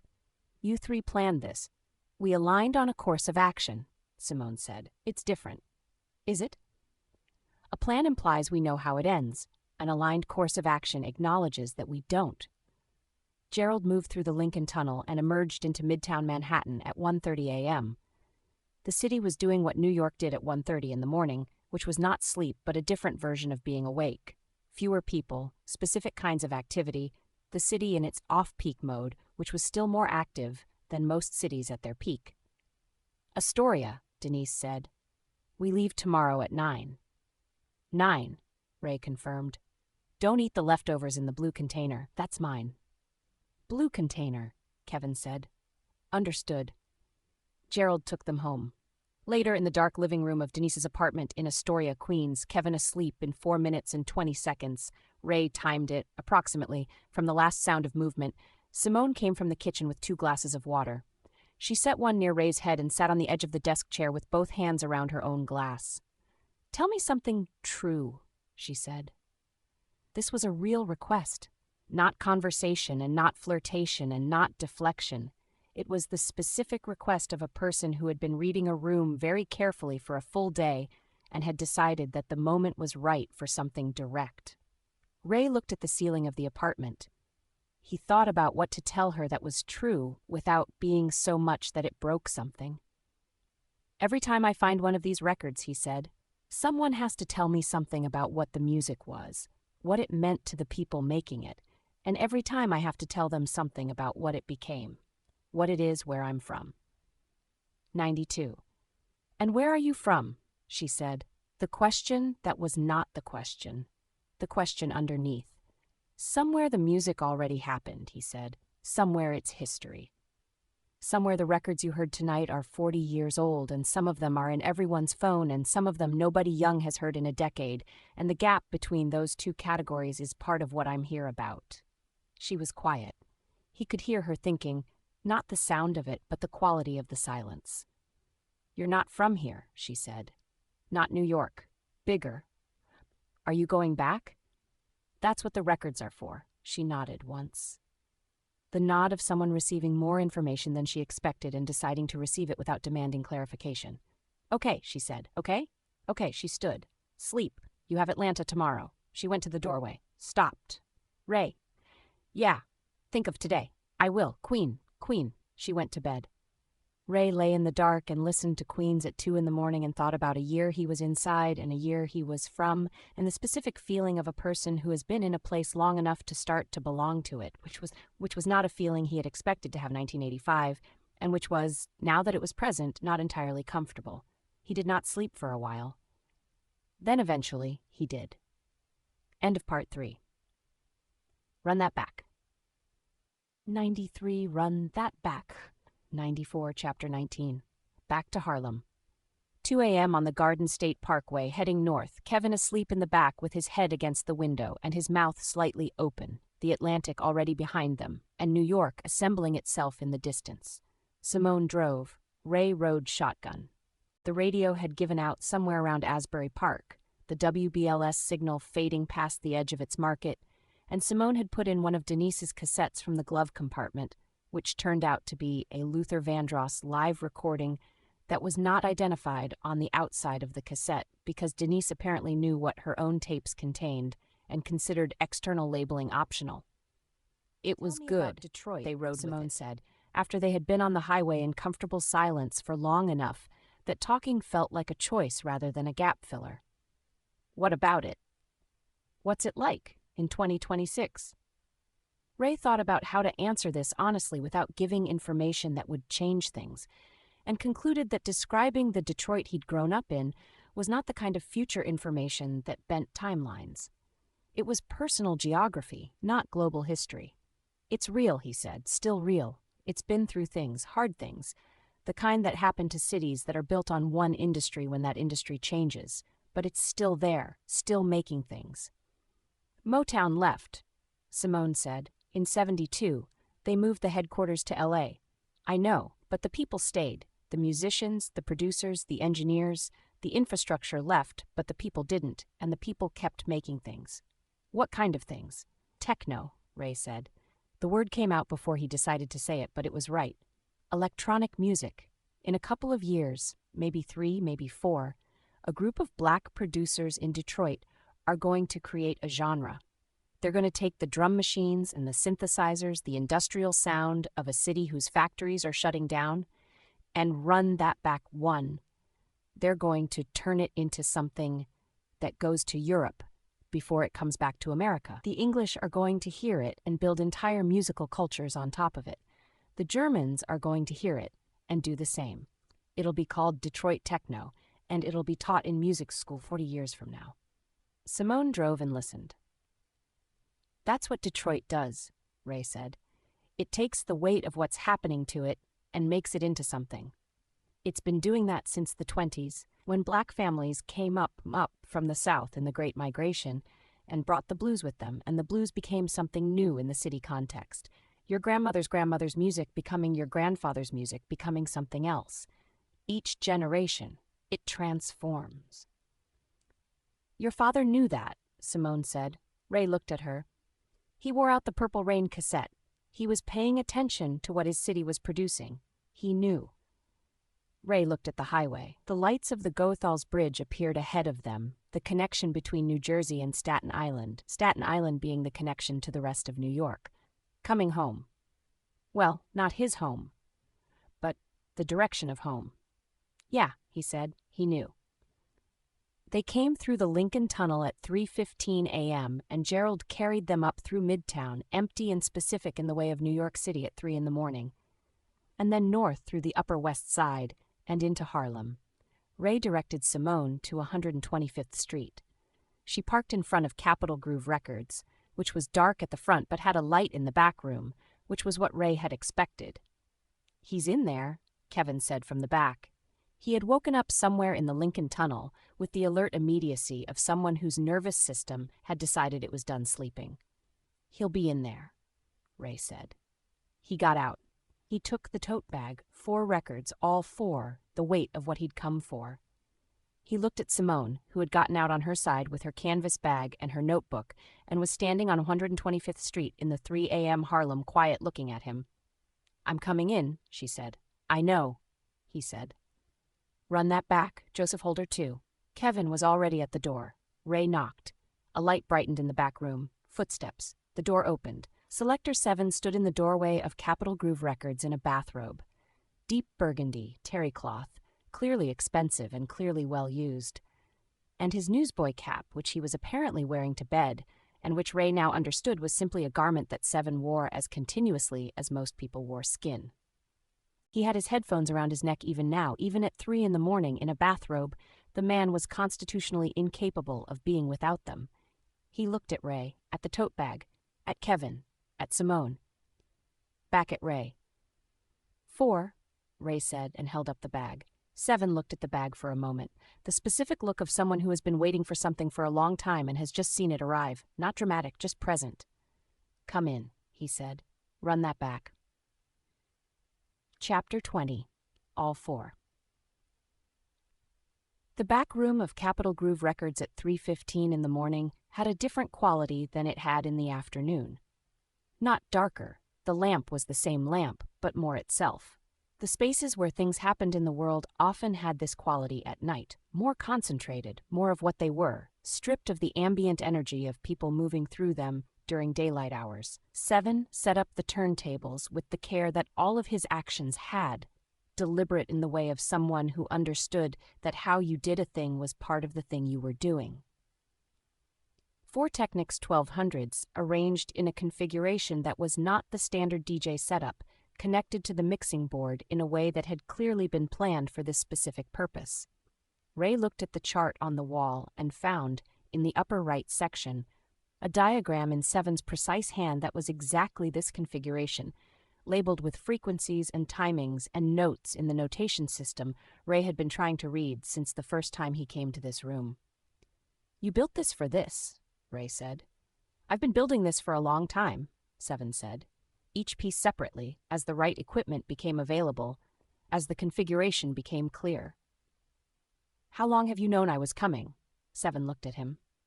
"Since before you were born." Kevin, from the couch, made a controlled sound. Ray looked at him. Kevin put his hands in his lap and adopted the expression of a man who was processing information at a rate that exceeded his usual processing capacity and was managing this quietly. Seven took the records from the tote bag one by one and looked at each one before placing it. "King of Rock," his thumb across the sleeve in a gesture of acknowledgement. "We Are the World." The Atlanta session pressing of All for Love. Born in the USA, 4 plain sleeves. 4 small notations in the same hand, placed in 4 different locations across a year and a country, held by 4 different people who had trusted Seven's word. 11 years for the Wildwood shopkeeper, 7 years for Professor Reese, 2 months for the Chicago journalist, 6 months for Marcus Powell, all of them waiting. The whole apparatus, constructed across decades, with the patience of someone who understood that certain things had to be assembled over time, or they couldn't be assembled at all. "Run that back, Joseph Holder." Seven touched each sleeve once in acknowledgement of completion and looked at Ray. "You told them," he said. "Not a question." "I told them what they needed to hear," Ray said. "Professor Reese asked if hip-hop wins the argument. Marcus asked if New Jack Swing gets a name. They all needed to know if what they were building was going to matter." "And what did you tell them?" Ray thought about how to compress the answer. "I told them the truth, that the music they were making right now, in 1985, in this year, built the world I grew up in, that it's still being built on in 2026, that 40 years later someone from that future came back specifically to tell them it worked." Seven was quiet. He looked at the 4 sleeves on the table. "That's all I needed," he said. "All these years, all this preparation. That's what it was for, not the records themselves. The message. I needed someone to carry the message back." "You couldn't have sent anyone else," Ray said. "Why me specifically?" Seven placed the first record, King of Rock, on turntable 1.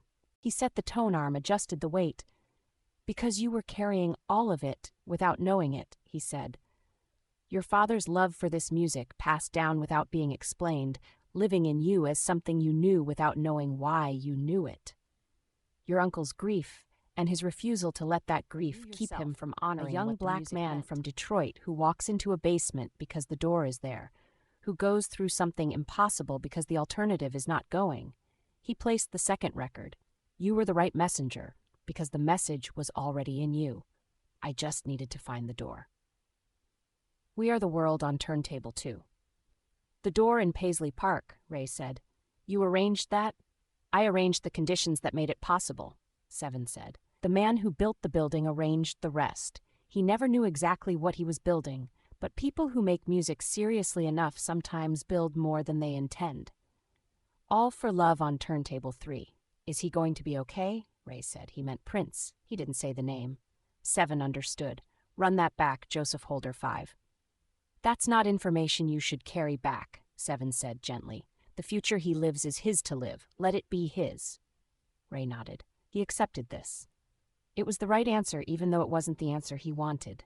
Born in the USA, on turntable 4. Seven stood back and looked at the configuration. He adjusted the mixer levels with small, precise movements. He was setting something, not just gain and EQ, but something more specific, something Ray didn't have the vocabulary for. The frequencies Seven had described. The resonance. Ray looked at Kevin. Kevin stood from the couch. He crossed the room and stood in front of Ray and extended his hand, and his face had the expression of a man who has lived something large enough that ordinary social performance was insufficient and the only available option was honesty. "I'm going to miss you," Kevin said. "I want to say that clearly because I don't usually say things clearly, and this seems like a time to say things clearly.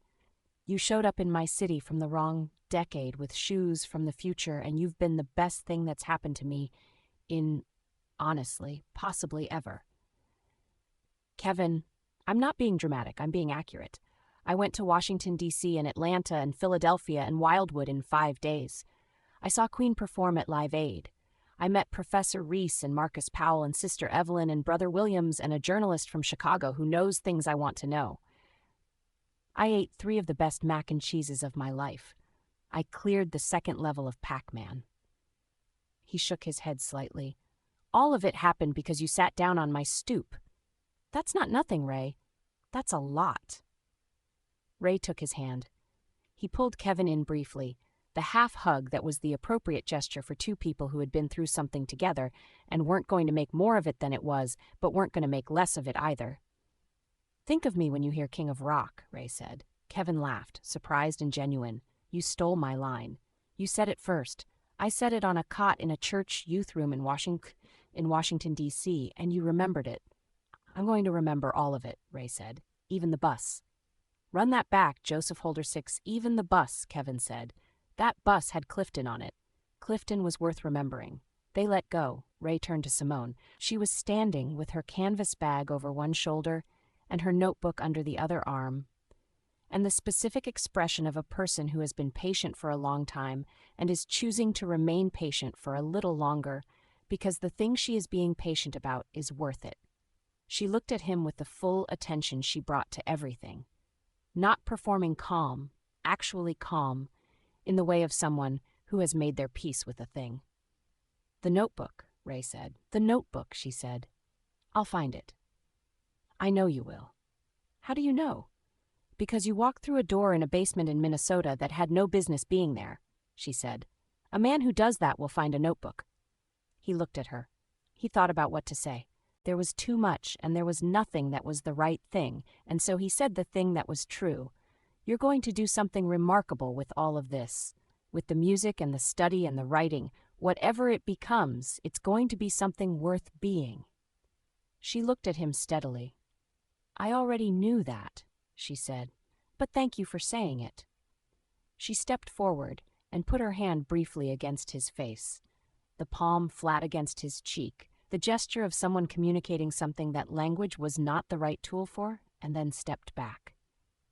"Go home, Ray Webb," she said. 7 pressed play on all 4 turntables simultaneously. The music started. It was not what Ray expected, which was chaos. 4 records playing at once, 4 different songs in 4 different keys and tempos colliding into noise. What happened instead was the opposite of noise. Run DMC laid the ground, the drum machine of 1985 hip-hop, establishing a pulse that was less a beat than a fact about where the body was. Physical, present. The present tense made audible. Run that back, 7. Over it, the Atlanta session pressing of All for Love added its counter-rhythm. Marcus Powell's 18-hour breakthrough, the drum pattern that pressed against the one instead of sitting on it, the syncopation that created tension instead of release. It pressed against the Run DMC foundation, and the 2 rhythms together made something that neither one made alone: movement. The feeling of a body that has to move because the music is not giving it anywhere else to go. Then Born in the USA, the Springsteen record, the guitars and the E Street drums, the big landscape sound of a man from New Jersey telling the truth about America in full voice, filling in the mid-range, giving the sound width and geography. The rhythm section locked in with the hip-hop pulse in a way that shouldn't have worked mathematically and worked anyway. The way things worked in music when the underlying truth of what they were doing was the same thing even if the surface was different. And over all of it, We Are the World. 45 voices, the whole register of popular music, the sound of an extraordinary number of people trying very hard to mean something. Rising above everything else with the specific quality of music that was reaching for something larger than itself and occasionally touching it. Together, not a sound Ray could classify because it wasn't a genre or a style, it was a year. It was 1985 assembling itself in the back of a record store in Harlem at 3 in the morning. The argument and the breakthrough and the truth-telling and the reaching towards something all at once. All four voices saying the same thing in four completely different ways. The air changed. Ray felt it in his chest first, lower than sound, a vibration in the register that wasn't auditory, that his body processed as music before his ears could. The chart on the wall shifted in the light. The room felt larger than its physical dimensions. Then his feet. The floor developing a quality he had last felt at the bottom of a staircase in Paisley Park. A softness, a give, the specific sensation of a surface that was becoming less committed to its own solidity. "Go," Seven said. "Quiet. Just go." Ray looked at the tote bag. Empty. The records were all on the turntables. He set it down. He had nothing from 1985. He had his phone at 20% and his Air Maxes and 5 days of this year in his body, and a promise about a notebook. He looked at Simone one more time. She had her pen out and was writing, already writing, not waiting for him to leave, beginning the record that she had promised to keep. She looked up and met his eyes for exactly 1 second, and then went back to the page. That was Run That Back at 8, Simone, the acknowledgement given. The work resumed. He understood this completely. He looked at Kevin, who had both hands pressed together under his chin in the gesture of a man who was praying and willing something to work with equal sincerity. He looked at Seven, who nodded once. He walked toward the door of the back room. The floor under his feet was not quite a floor. The door ahead was an ordinary door. Wood, handle, hinges. That was not quite an ordinary door. The music behind him reached something, not louder, but fuller, the way a chord reaches completion when you add the note that resolves it. The tension released into something that was not silence and not sound, but the moment between them. He opened the door. Staircase going up. Concrete steps. Warm light from above. The specific warm light that he had last seen from below. Going down. He went up. The door of Capitol Groove Records closed behind him. Through it for just a moment before the latch caught. The music, all four rivers joined, and then the door sealed and it was gone. He climbed, step by step by step, counting without meaning to. 12, 15, 20. The warm light got more specific. 23. He came through the top of the staircase into a corridor, off-white walls, climate-controlled air, the specific ambient light of a museum in the middle of the day. On the wall, photographs of a man at different ages, always with the same expression. Paisley Park. He was back. Run That Back, 9 Part 6. The Notebook, Detroit, not New York, 2026. Run Chapter 1. The Tour Group. The corridor was the same corridor. Ray stood in it and did what you did when you needed to confirm you were where you thought you were.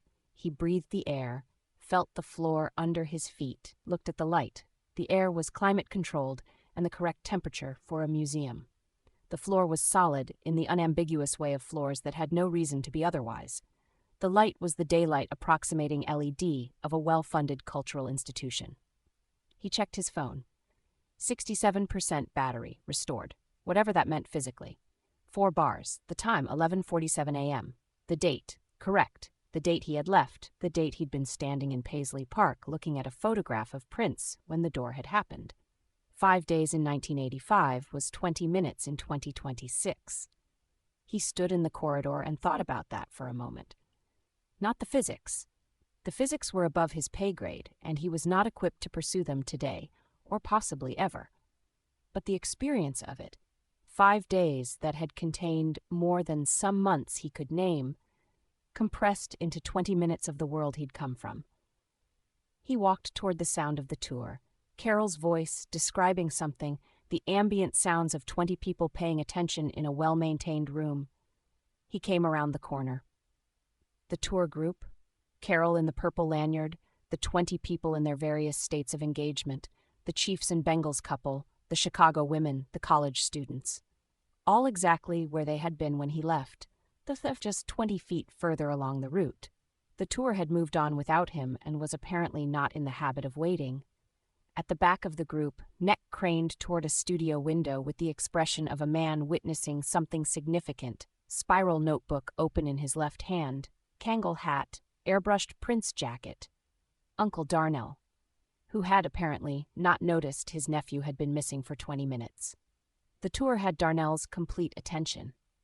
The tour had always had Darnell's complete attention. 20 minutes of nephew absence could not compete with Studio A. Ray walked up and stood next to him. Darnell did not look up immediately. He was writing something in the notebook. Then, with the peripheral tracking of a man who had been keeping tabs on his nephew's general whereabouts for 22 years as a background process, he registered Ray's presence. "Run that back." Joseph Holder 11. "Where'd you go?" "Down a staircase." "What staircase?" "There was a door. I pushed it. There was a staircase behind it." Darnell looked at him with the uncle look, the specific diagnostic expression of a person who had been responsible for a younger person for long enough to be able to assess their condition at a glance. Ray looked back at him steadily. "I told you not to get lost," Darnell said. "I wasn't lost. I knew exactly where I was." "You were gone for 20 minutes. I know. To a staircase. It was a significant staircase." Darnell looked at him for a moment. He looked at Ray's shoes. At the left one specifically, at the tiny splinter of boardwalk wood caught in the treads of the Air Max 2026s, a splinter that had not been there 20 minutes ago and that belonged geographically to a boardwalk in Wildwood, New Jersey, and temporally to August of 1985. Darnell looked at the shoe. He looked at Ray's face. He looked at the shoe again. Something moved through his expression. Not alarm, not confusion exactly, but the very particular look of a man who was receiving information that exceeded his existing categories and was making, on the fly, the decision about whether to demand an explanation right now or to hold the question for later in the knowledge that later would be possible. He chose later. This was Darnell. Darnell chose the long game. He put his arm around Ray's shoulders, not a half hug, a full arm, across the shoulders, the arm of a man who had driven 8 hours and worn his Prince jacket and written in his notebook through Studio A and the soundstage and the NPG Music Club exhibit, and who was now, with Ray back beside him, complete. "Carol," he called toward the front. "Run that back." Joseph Holder 12 Carol. Who had learned over years of tours to anticipate the needs of guests without making the anticipation obvious, turned with smooth professionalism. "What did we miss?" Darnell said. "Studio A's recording console," Carol said. "I'll circle back before we move to the vault exhibit." "Appreciate you." She turned back to the group. Darnell looked at Ray. "When you're ready," he said quietly, "you can tell me." "I will," Ray said. They stood together at the back of the tour. Carol circled back to the console. Darnell wrote things in the notebook. Ray stood in the building that Prince had built to be free in and felt for the first time since the door that he was fully in the present. Not in 1985, not suspended between here, now, this room, his uncle beside him. It was enough. It was, specifically, everything. After the tour, the gift shop, because Darnell was not leaving Paisley Park without a Prince pin and a postcard of Studio A and the coffee mug with the logo, because these were the things you bought in the gift shops of places that had mattered to you, and the objects carried the memory of the mattering forward into the domestic life where they would be encountered every morning for years. Ray bought a postcard. Not for the purchase, for the act of it. The small, ordinary transaction that confirmed he was here in 2026 at Paisley Park, having been on a tour, everything normal. Outside, in the parking lot with the Best Buy visible, Darnell opened the notebook. He wrote on a new page and held it up. Item number 7, Paisley Park. Done. Below it, he was already writing to 8. "What's 8?" Ray said. "Still forming," Darnell said. "Give me a minute." He wrote. He held up the notebook. Item number 8. "Take my nephew somewhere he's never been." "We just did that," Ray said. "Run that back." Joseph 13. "That was item 7, and you were accompanying me. 8 is me taking you somewhere. Specifically for you." Ray looked at his uncle in the Kangol hat and the airbrush jacket in the Paisley Park parking lot in Chanhassen, Minnesota, with his spiral notebook and his pen, and the 41 years of accumulated evidence that Darnell Webb was a man who kept going. Who kept adding items to the list, who drove 8 hours because his brother had told him someday and someday had arrived and it was going to be honored regardless. "Okay," Ray said. "I'm in." Darnell closed the notebook. They got in the palace. The playlist started immediately. Prince, because of course, and Darnell drove south out of Chanhassen with the satisfied expression of a man who had completed item 7 and was already thinking about item 8.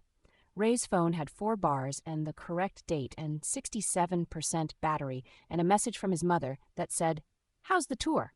Is your uncle behaving?" He typed back, "Good, really good. Unk is unk. I'll tell you about it when we get home." I Know the Times came on the playlist, and Darnell turned it up just slightly, not enough to prevent conversation, just enough to fill the car with it the way good music fills a space, present but not demanding. Ray watched the highway begin. He had a boardwalk splinter on his left shoe and 5 days in his body and a promise about a notebook. He thought about what came next. Run that back, 14 chapter 22, 3 weeks. He waited 3 weeks. This was not the plan. The plan, made implicitly on the drive back from Minneapolis, was to begin searching immediately, that evening, using the tools available to him in 2026, which were considerable and which included his phone with 4 bars of service, a browser, a search engine that had indexed approximately the entire accessible internet, a social media ecosystem that contained hundreds of millions of people, including in all probability one Simone Carter, and the name of a memoir whose title he was fairly confident he remembered correctly. He got home from Minneapolis. He sat on his couch. He opened his phone. He typed Simone Carter into the search bar. He sat looking at the blinking cursor for 4 minutes, and then closed the browser and put the phone face down on the cushion beside him. He didn't know how to explain this even to himself, so he didn't try. He just acknowledged that he was not ready yet, and that he would be ready when he was ready, and that this was a thing he had to do correctly or not at all. He told his uncle the story 3 days after they got home, in his mother's kitchen over Sunday dinner that his mother had made because Ray had come home from a trip, and that was what you did when your son came home from a trip. You made Sunday dinner. Ray's mother, Gloria Webb, 54, Detroit, retired school administrator, a woman whose relationship with the concept of an emergency was that emergencies were responded to with prayer and logistical planning simultaneously and never with panic, sat at the head of the table and listened to her son describe going through a portal in the basement of Paisley Park and spending 5 days in 1985 with the specific expression of a woman who was suspending judgment until all available information had been presented. Darnell sat across from Ray and listened without interrupting, which was notable because Darnell was not a man who did a great deal of listening without interrupting. But he had seen the boardwalk splinter. He had done the math. He had decided the math warranted his full attention. When Ray was done, his mother was quiet for a long moment. "Were you safe?" she said. "Yes." "Run that back, 15. "The whole time?" "Yes." "Did you eat?" 3 times a day, including Sister Evelyn's community dinner and 2 separate helpings of mac and cheese. His mother nodded. She looked at her own plate. She looked at Ray. She appeared to be doing the thing she always did, which was pray and plan simultaneously, and the praying part appeared to be a prayer of gratitude, which Ray found more moving than he expected. "The girl," Darnell said. He had been waiting for this. "Simone, she told you to find the notebook." "Yes. So find the notebook." Darnell picked up his fork. "That's the instruction. You got an instruction. What are you doing sitting in your mother's kitchen?" "I'm telling you the story." "You told us the story. Now go find the notebook." "Darnell," Gloria said. "Gloria, the boy has a mission. He's been home 3 days. There is a woman in New York who wrote a book and has been waiting." "She doesn't know she's been waiting," Ray said. "She absolutely knows she's been waiting," Darnell said. "A woman who writes things down in a notebook so she'll know it's real when you find her. That woman knows she's waiting. She just doesn't know when." Ray ate his dinner. He thought about this. "Prince built that building over a portal," Darnell said. "Rupp, I don't know if he knew. A man who built what Prince built, who understood space and music and the relationship between them the way he did, he knew. He might not have called it a portal, but he knew that building was special. He knew what was in the basement."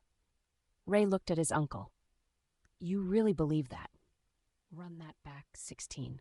I drove 8 hours to that building because my brother told me it was holy. My brother was not wrong about things. Darnell ate his mac and cheese. "Find the notebook, Raymond." Ray went home that night and sat on his couch and opened his phone and searched. Dr. Simone Carter, professor of music production and sound design, New School for Jazz and Contemporary Music, New York City. Author of 3 books, A History of New Jack Swing and Its Southern Roots, 2001, A Technical Guide to Analog Recording Techniques, 2011, and a memoir published in 2019 titled This Is Where We Were, Music, Memory, and the Summer of 1985. Ray read the title of the memoir 3 times. He clicked through to the publisher's page. The description read, "In the summer of 1985, music production student Simone Carter embarked on an unexpected road trip from New York to Atlanta, Philadelphia, and the New Jersey shore, in the company of 3 strangers, one of whom, she became convinced, was not from her time." This Is Where We Were is Carter's account of that journey and of the music she encountered along the way.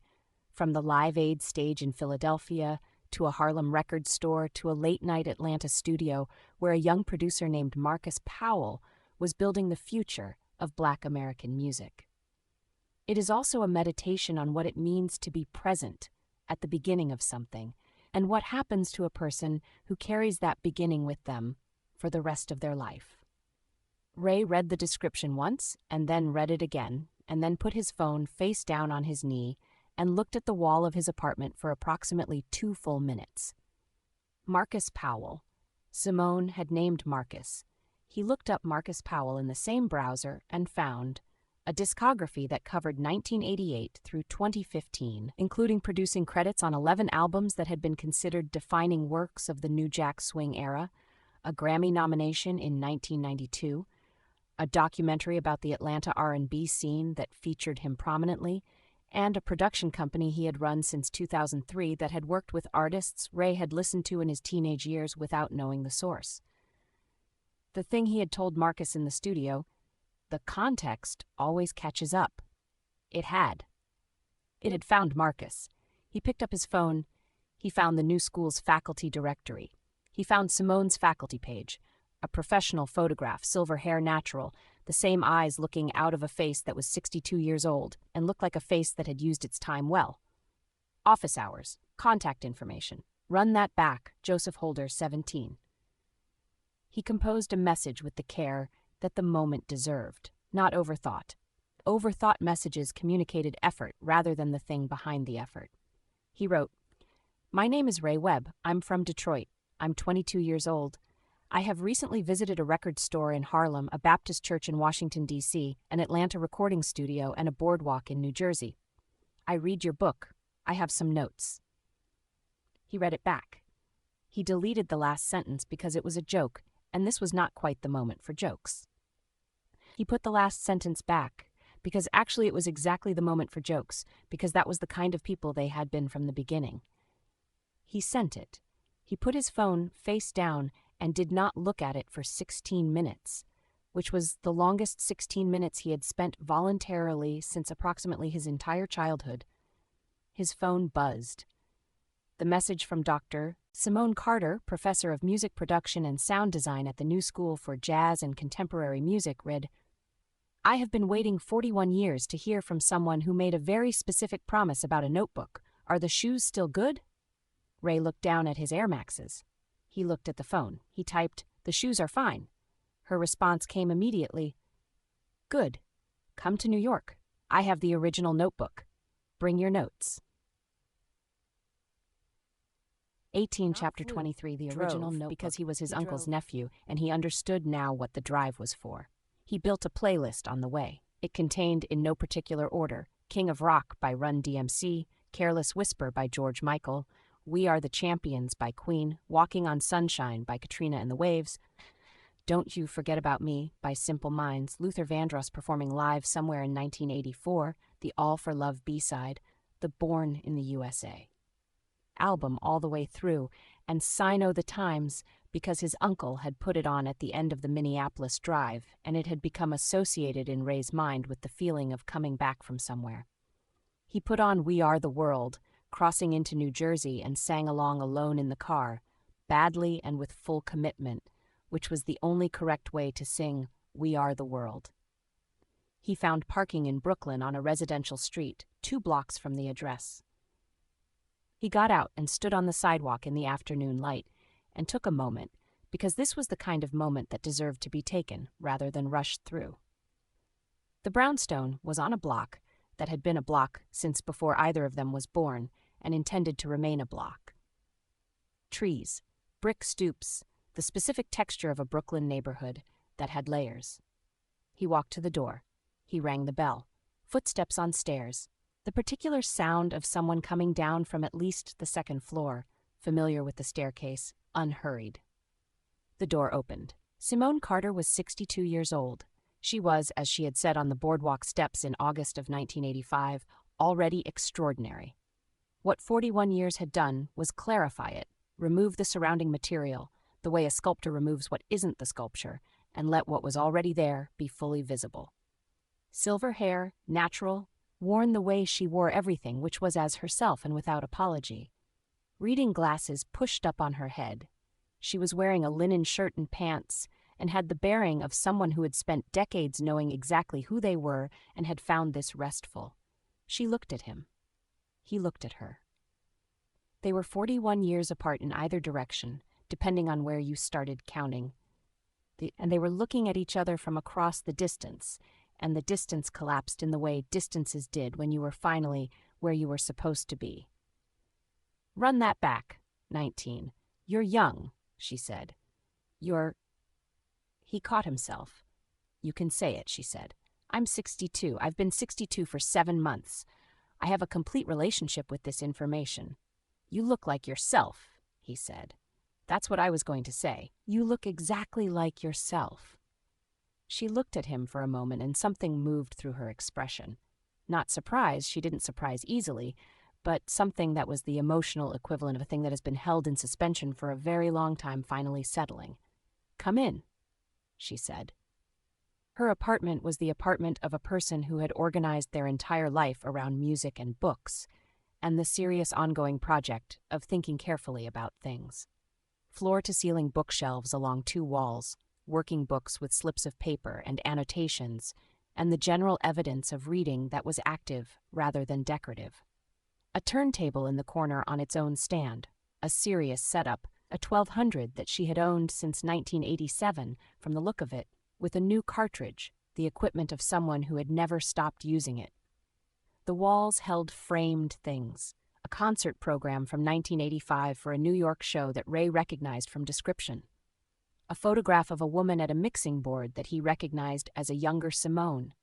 A photograph framed and labeled in small type, Marcus Powell, Atlanta, 1987. Marcus Powell, documented on Simone Carter's wall, who had become what Ray had told him he was going to become. On the coffee table, set there intentionally, a notebook. It was worn in the way of something that had been handled regularly for 41 years. The cover smooth from countless hands, the spine reinforced with tape that had been applied more than once, the pages swollen with the slight humidity they had absorbed over 4 decades of existing in an apartment in Brooklyn. Around it, in a semicircle that suggested it had generated these satellite volumes over the years. 3 more notebooks, each different, each worn in a different way, the record of 41 years of writing everything down. Ray sat on the couch. Simone sat across from him in the reading chair that had clearly been her reading chair long enough to have taken the shape of her. "The original," she said, nodding at the worn notebook. "August 1985. I started writing in the car driving north from Washington, D.C., and I didn't stop until September. I filled it by September. Then I filled another one." "Run that back. 20. She gestured at the 3 satellite notebooks. "The road trip started 4 volumes. I've been writing about that summer in various forms since you left." Ray picked up the original notebook. He held it for a moment before opening it.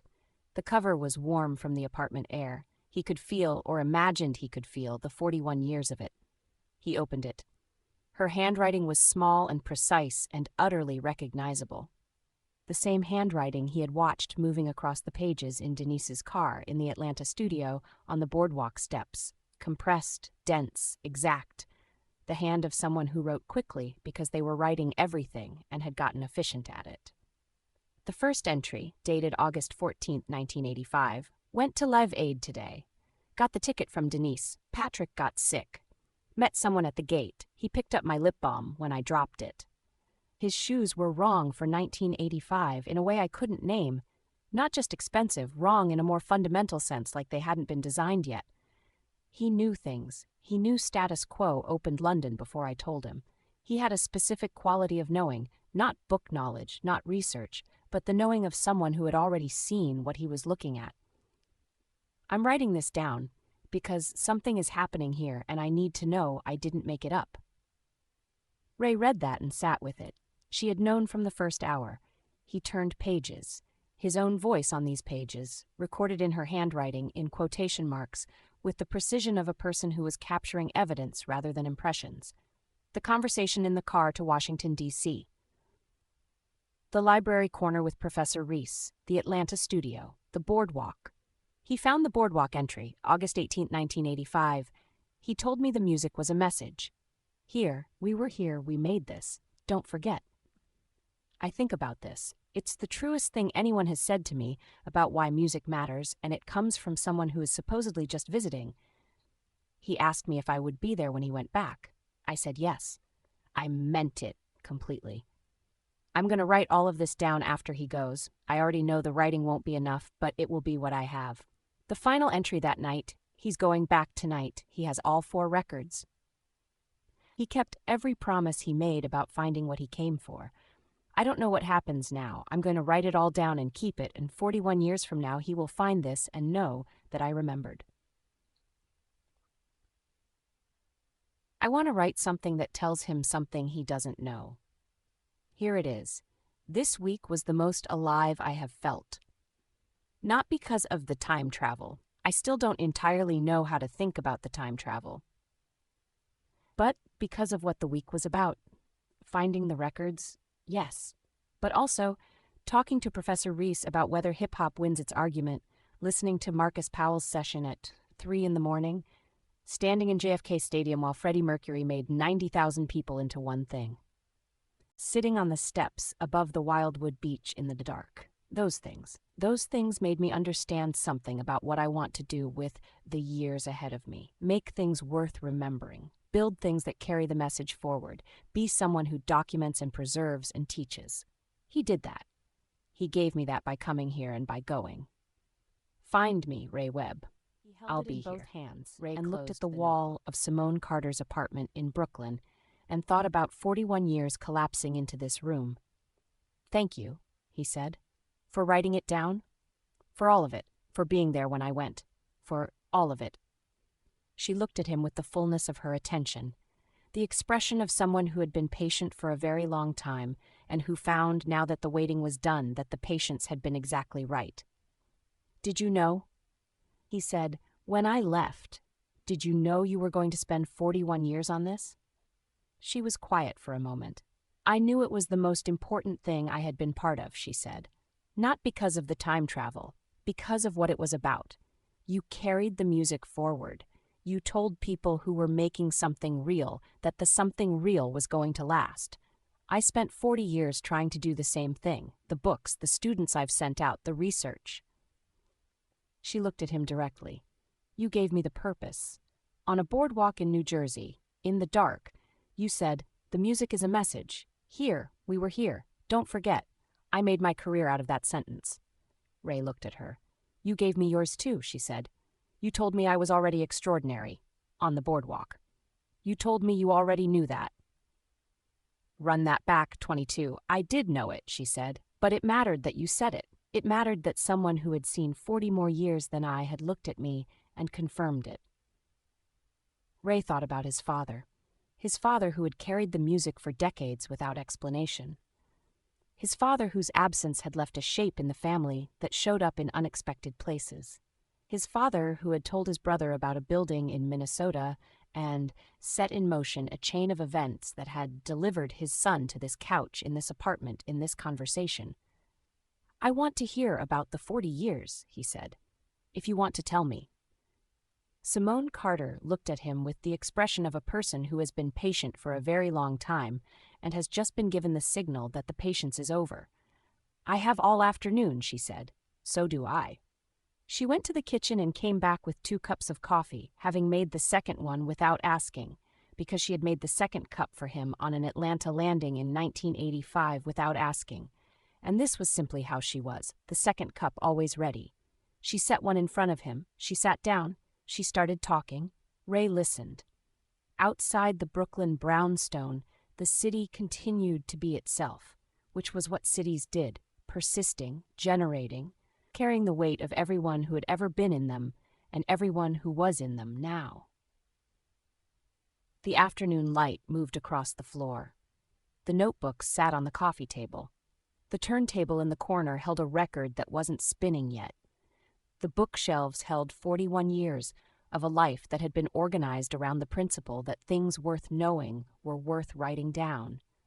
The music that had made all of this possible existed in the air between them, not playing, not literal, but present the way music always was in rooms where it had been loved, accumulated, held, carried forward by the people who understood that carrying it forward was part of what it meant to love it. 23, Chapter 24. Item 8. Uncle Darnell came to New York 6 weeks later. He came because Ray had told him the story, and he had heard the part about the book, and he had said, "She wrote a book," and then he had said, "She wrote a book about you." And then he had said nothing else for approximately 2 minutes, and then he had said, "I'm coming to New York." Ray did not argue. There were certain Darnell decisions that had the character of geological features. Darnell drove. The palace made the trip from Detroit to Brooklyn in 9 hours, including a Cracker Barrel stop in Youngstown, Ohio, and a gas station in New Jersey where Darnell bought a bag of pork rinds and a Snapple and talked to the attendant about the New Jersey Turnpike rest stop system for 12 minutes. The airbrushed Prince jacket was on the back seat, folded, preserved. He would put it on for the actual meeting. Ray met him on Simone's block. Darnell got out of the palace and put on the jacket in the street. He straightened the Kangol. He took out the spiral notebook and held it in his left hand. "Okay," he said. "Okay," Ray said. They walked to the door. Ray rang the bell. Simone came down. She opened the door. She looked at Darnell. The hat, the jacket, the notebook, the whole of him. And Darnell looked at her.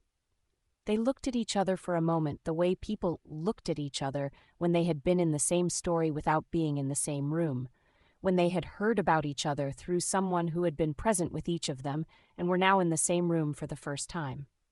"You're the uncle," Simone said. "I'm Darnell." He extended his hand. She shook it. He looked at the jacket. "He told you about the jacket," Darnell said.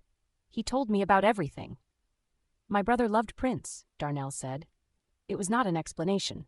It was a statement of a thing that was true, and that he needed her to run that back. Joseph Holder 24 No. He wore out the Purple Rain cassette, played it until the tape stretched. "I know," Simone said. "I wrote it down." Something in Darnell's face moved. Not dramatically. A small thing, the adjustment of a person receiving something they had been waiting a long time to receive without knowing they were waiting for it. He nodded, once, the nod of a man who had been validated in something he had believed for 39 years. "Come upstairs." Simone said, "I made food." "What kind of food?" Darnell said, because this was a question Darnell asked. "Mac and cheese, among other things." Darnell looked at Ray. Ray looked at the sidewalk. He had told Simone about the mac and cheese, about Sister Evelyn's dinner, and Marcus Powell's Pascal's order, and the diner in Fredericksburg, and Simone had filed this information and used it with the purposeful precision of a woman who paid attention to what mattered to people. "Lead the way," Darnell said. Upstairs after dinner, Darnell asked Simone to play something. He said it the way he said things he meant, directly, without preamble. "Play me something from that summer." Simone went to the record shelves. She came back with Born in the USA. She put it on the turntable. She set the needle. The opening of the album came through the speakers, the drums, the synthesizer, the verse beginning with "Born down in a dead man's town." Darnell closed his eyes. He was quiet for a while. "This is the one from the boardwalk," he said. Not a question. "Yes," he listened. Ray listened. Simone sat in her reading chair and listened. Ray thought about his father. His father, who had loved this music and the music that surrounded it and the year it came from. His father, who had played the Warped Purple Rain tape and meant it as a gift to his children, even though they wouldn't understand what was being given. His father, who had told his brother about a building in Minnesota and set things in motion that Ray was still in the middle of. Run that back! 25. The album played. Side 1, then Darnell reached over and flipped it to side 2 without being asked, because Darnell knew how to listen to records. They listened to side 2. When it was over and the needle was riding the runoff groove, making its small, rhythmic sound in the silence, Darnell opened his spiral notebook. He wrote something. He held it up. Item 8. Take my nephew to meet the woman who wrote the book. Done. Below it, he was already writing number 9. Ray watched him. He watched his uncle, who was 58 years old and had been building this list since 1992 and who showed no sign of running out of items or of interest in the items remaining. He thought about his father, who had not gotten to keep his own list, the mental note he had made in the corridor at Paisley Park, standing in front of a photograph before the door. He took out his phone. He opened notes. He typed at the top of a blank page, "Things worth doing." He looked at it for a moment. He typed the first item, "Find the music." He looked at that. He thought about the records and the road and the conversations and what all of it had added up to. He typed, "Tell people it mattered." He looked at item 2 for a long moment. He thought about Marcus Powell's studio and Professor Reese's library corner and Sister Evelyn's fellowship hall and Brother Williams's 62 miles an hour and Kevin's Pac-Man machine and the wave that the students at Howard sent after him as he walked across the yard. He added item 3. Don't forget. 3 items. Enough to start. He put the phone in his pocket and listened to Darnell read item 9 to Simone, who was listening with her notebook in her lap, pen in hand, writing it down, because Simone Carter wrote everything down. Things written down didn't go away. End of part 6. Run that back, Joseph Holder, 26, Epilogue. Selector 7, Capitol Groove Records, closed in 1993. The building on 125th Street was converted to condominiums in 1998. The turntable setup went to a storage facility in the Bronx, where it remained until 2003, when it was acquired by a music archivist from the New School who recognized what she was looking at. The archivist's name was Dr. Keisha Thompson. She had graduated from Howard University in 1993 with a degree in music history and theory. She had studied under Professor Calvin Reese, who had retired in 1995 and who had told her, on the occasion of her final undergraduate seminar, about a young man from Detroit who had sat across from him in the Founders Library corner in August of 1985 and told him that hip-hop was going to win its argument. She had filed this story in the place where she filed things she didn't yet have a framework for. In 2006, she published her doctoral dissertation, Sonic Infrastructure, Independent Record Stores and Black Musical Communities in Urban America, 1965 to 1995. Capitol Groove Records occupied 2 chapters. Selector 7 occupied 1. She described him as a figure of significant and largely undocumented influence in the Harlem music community between 1971 and 1993, whose name appears in the acknowledgments of 14 albums released between 1973 and 1991, in the personal correspondence of at least 6 major producers, and in the oral histories of a dozen musicians who describe him consistently as someone who appeared at the right moment and seemed to know what they needed to hear before they knew it themselves. She could find no birth certificate, no death certificate, no social security record, no verifiable address beyond the 125th Street store, no photographs beyond a single image in the back of a 1979 program for a Harlem Jazz Festival, a figure in a newsboy cap at the edge of a crowd, not quite facing the camera, present but peripheral, occupying the frame the way certain people occupied rooms. Her dissertation concluded, Selector 7 exists most fully in what he made possible in others.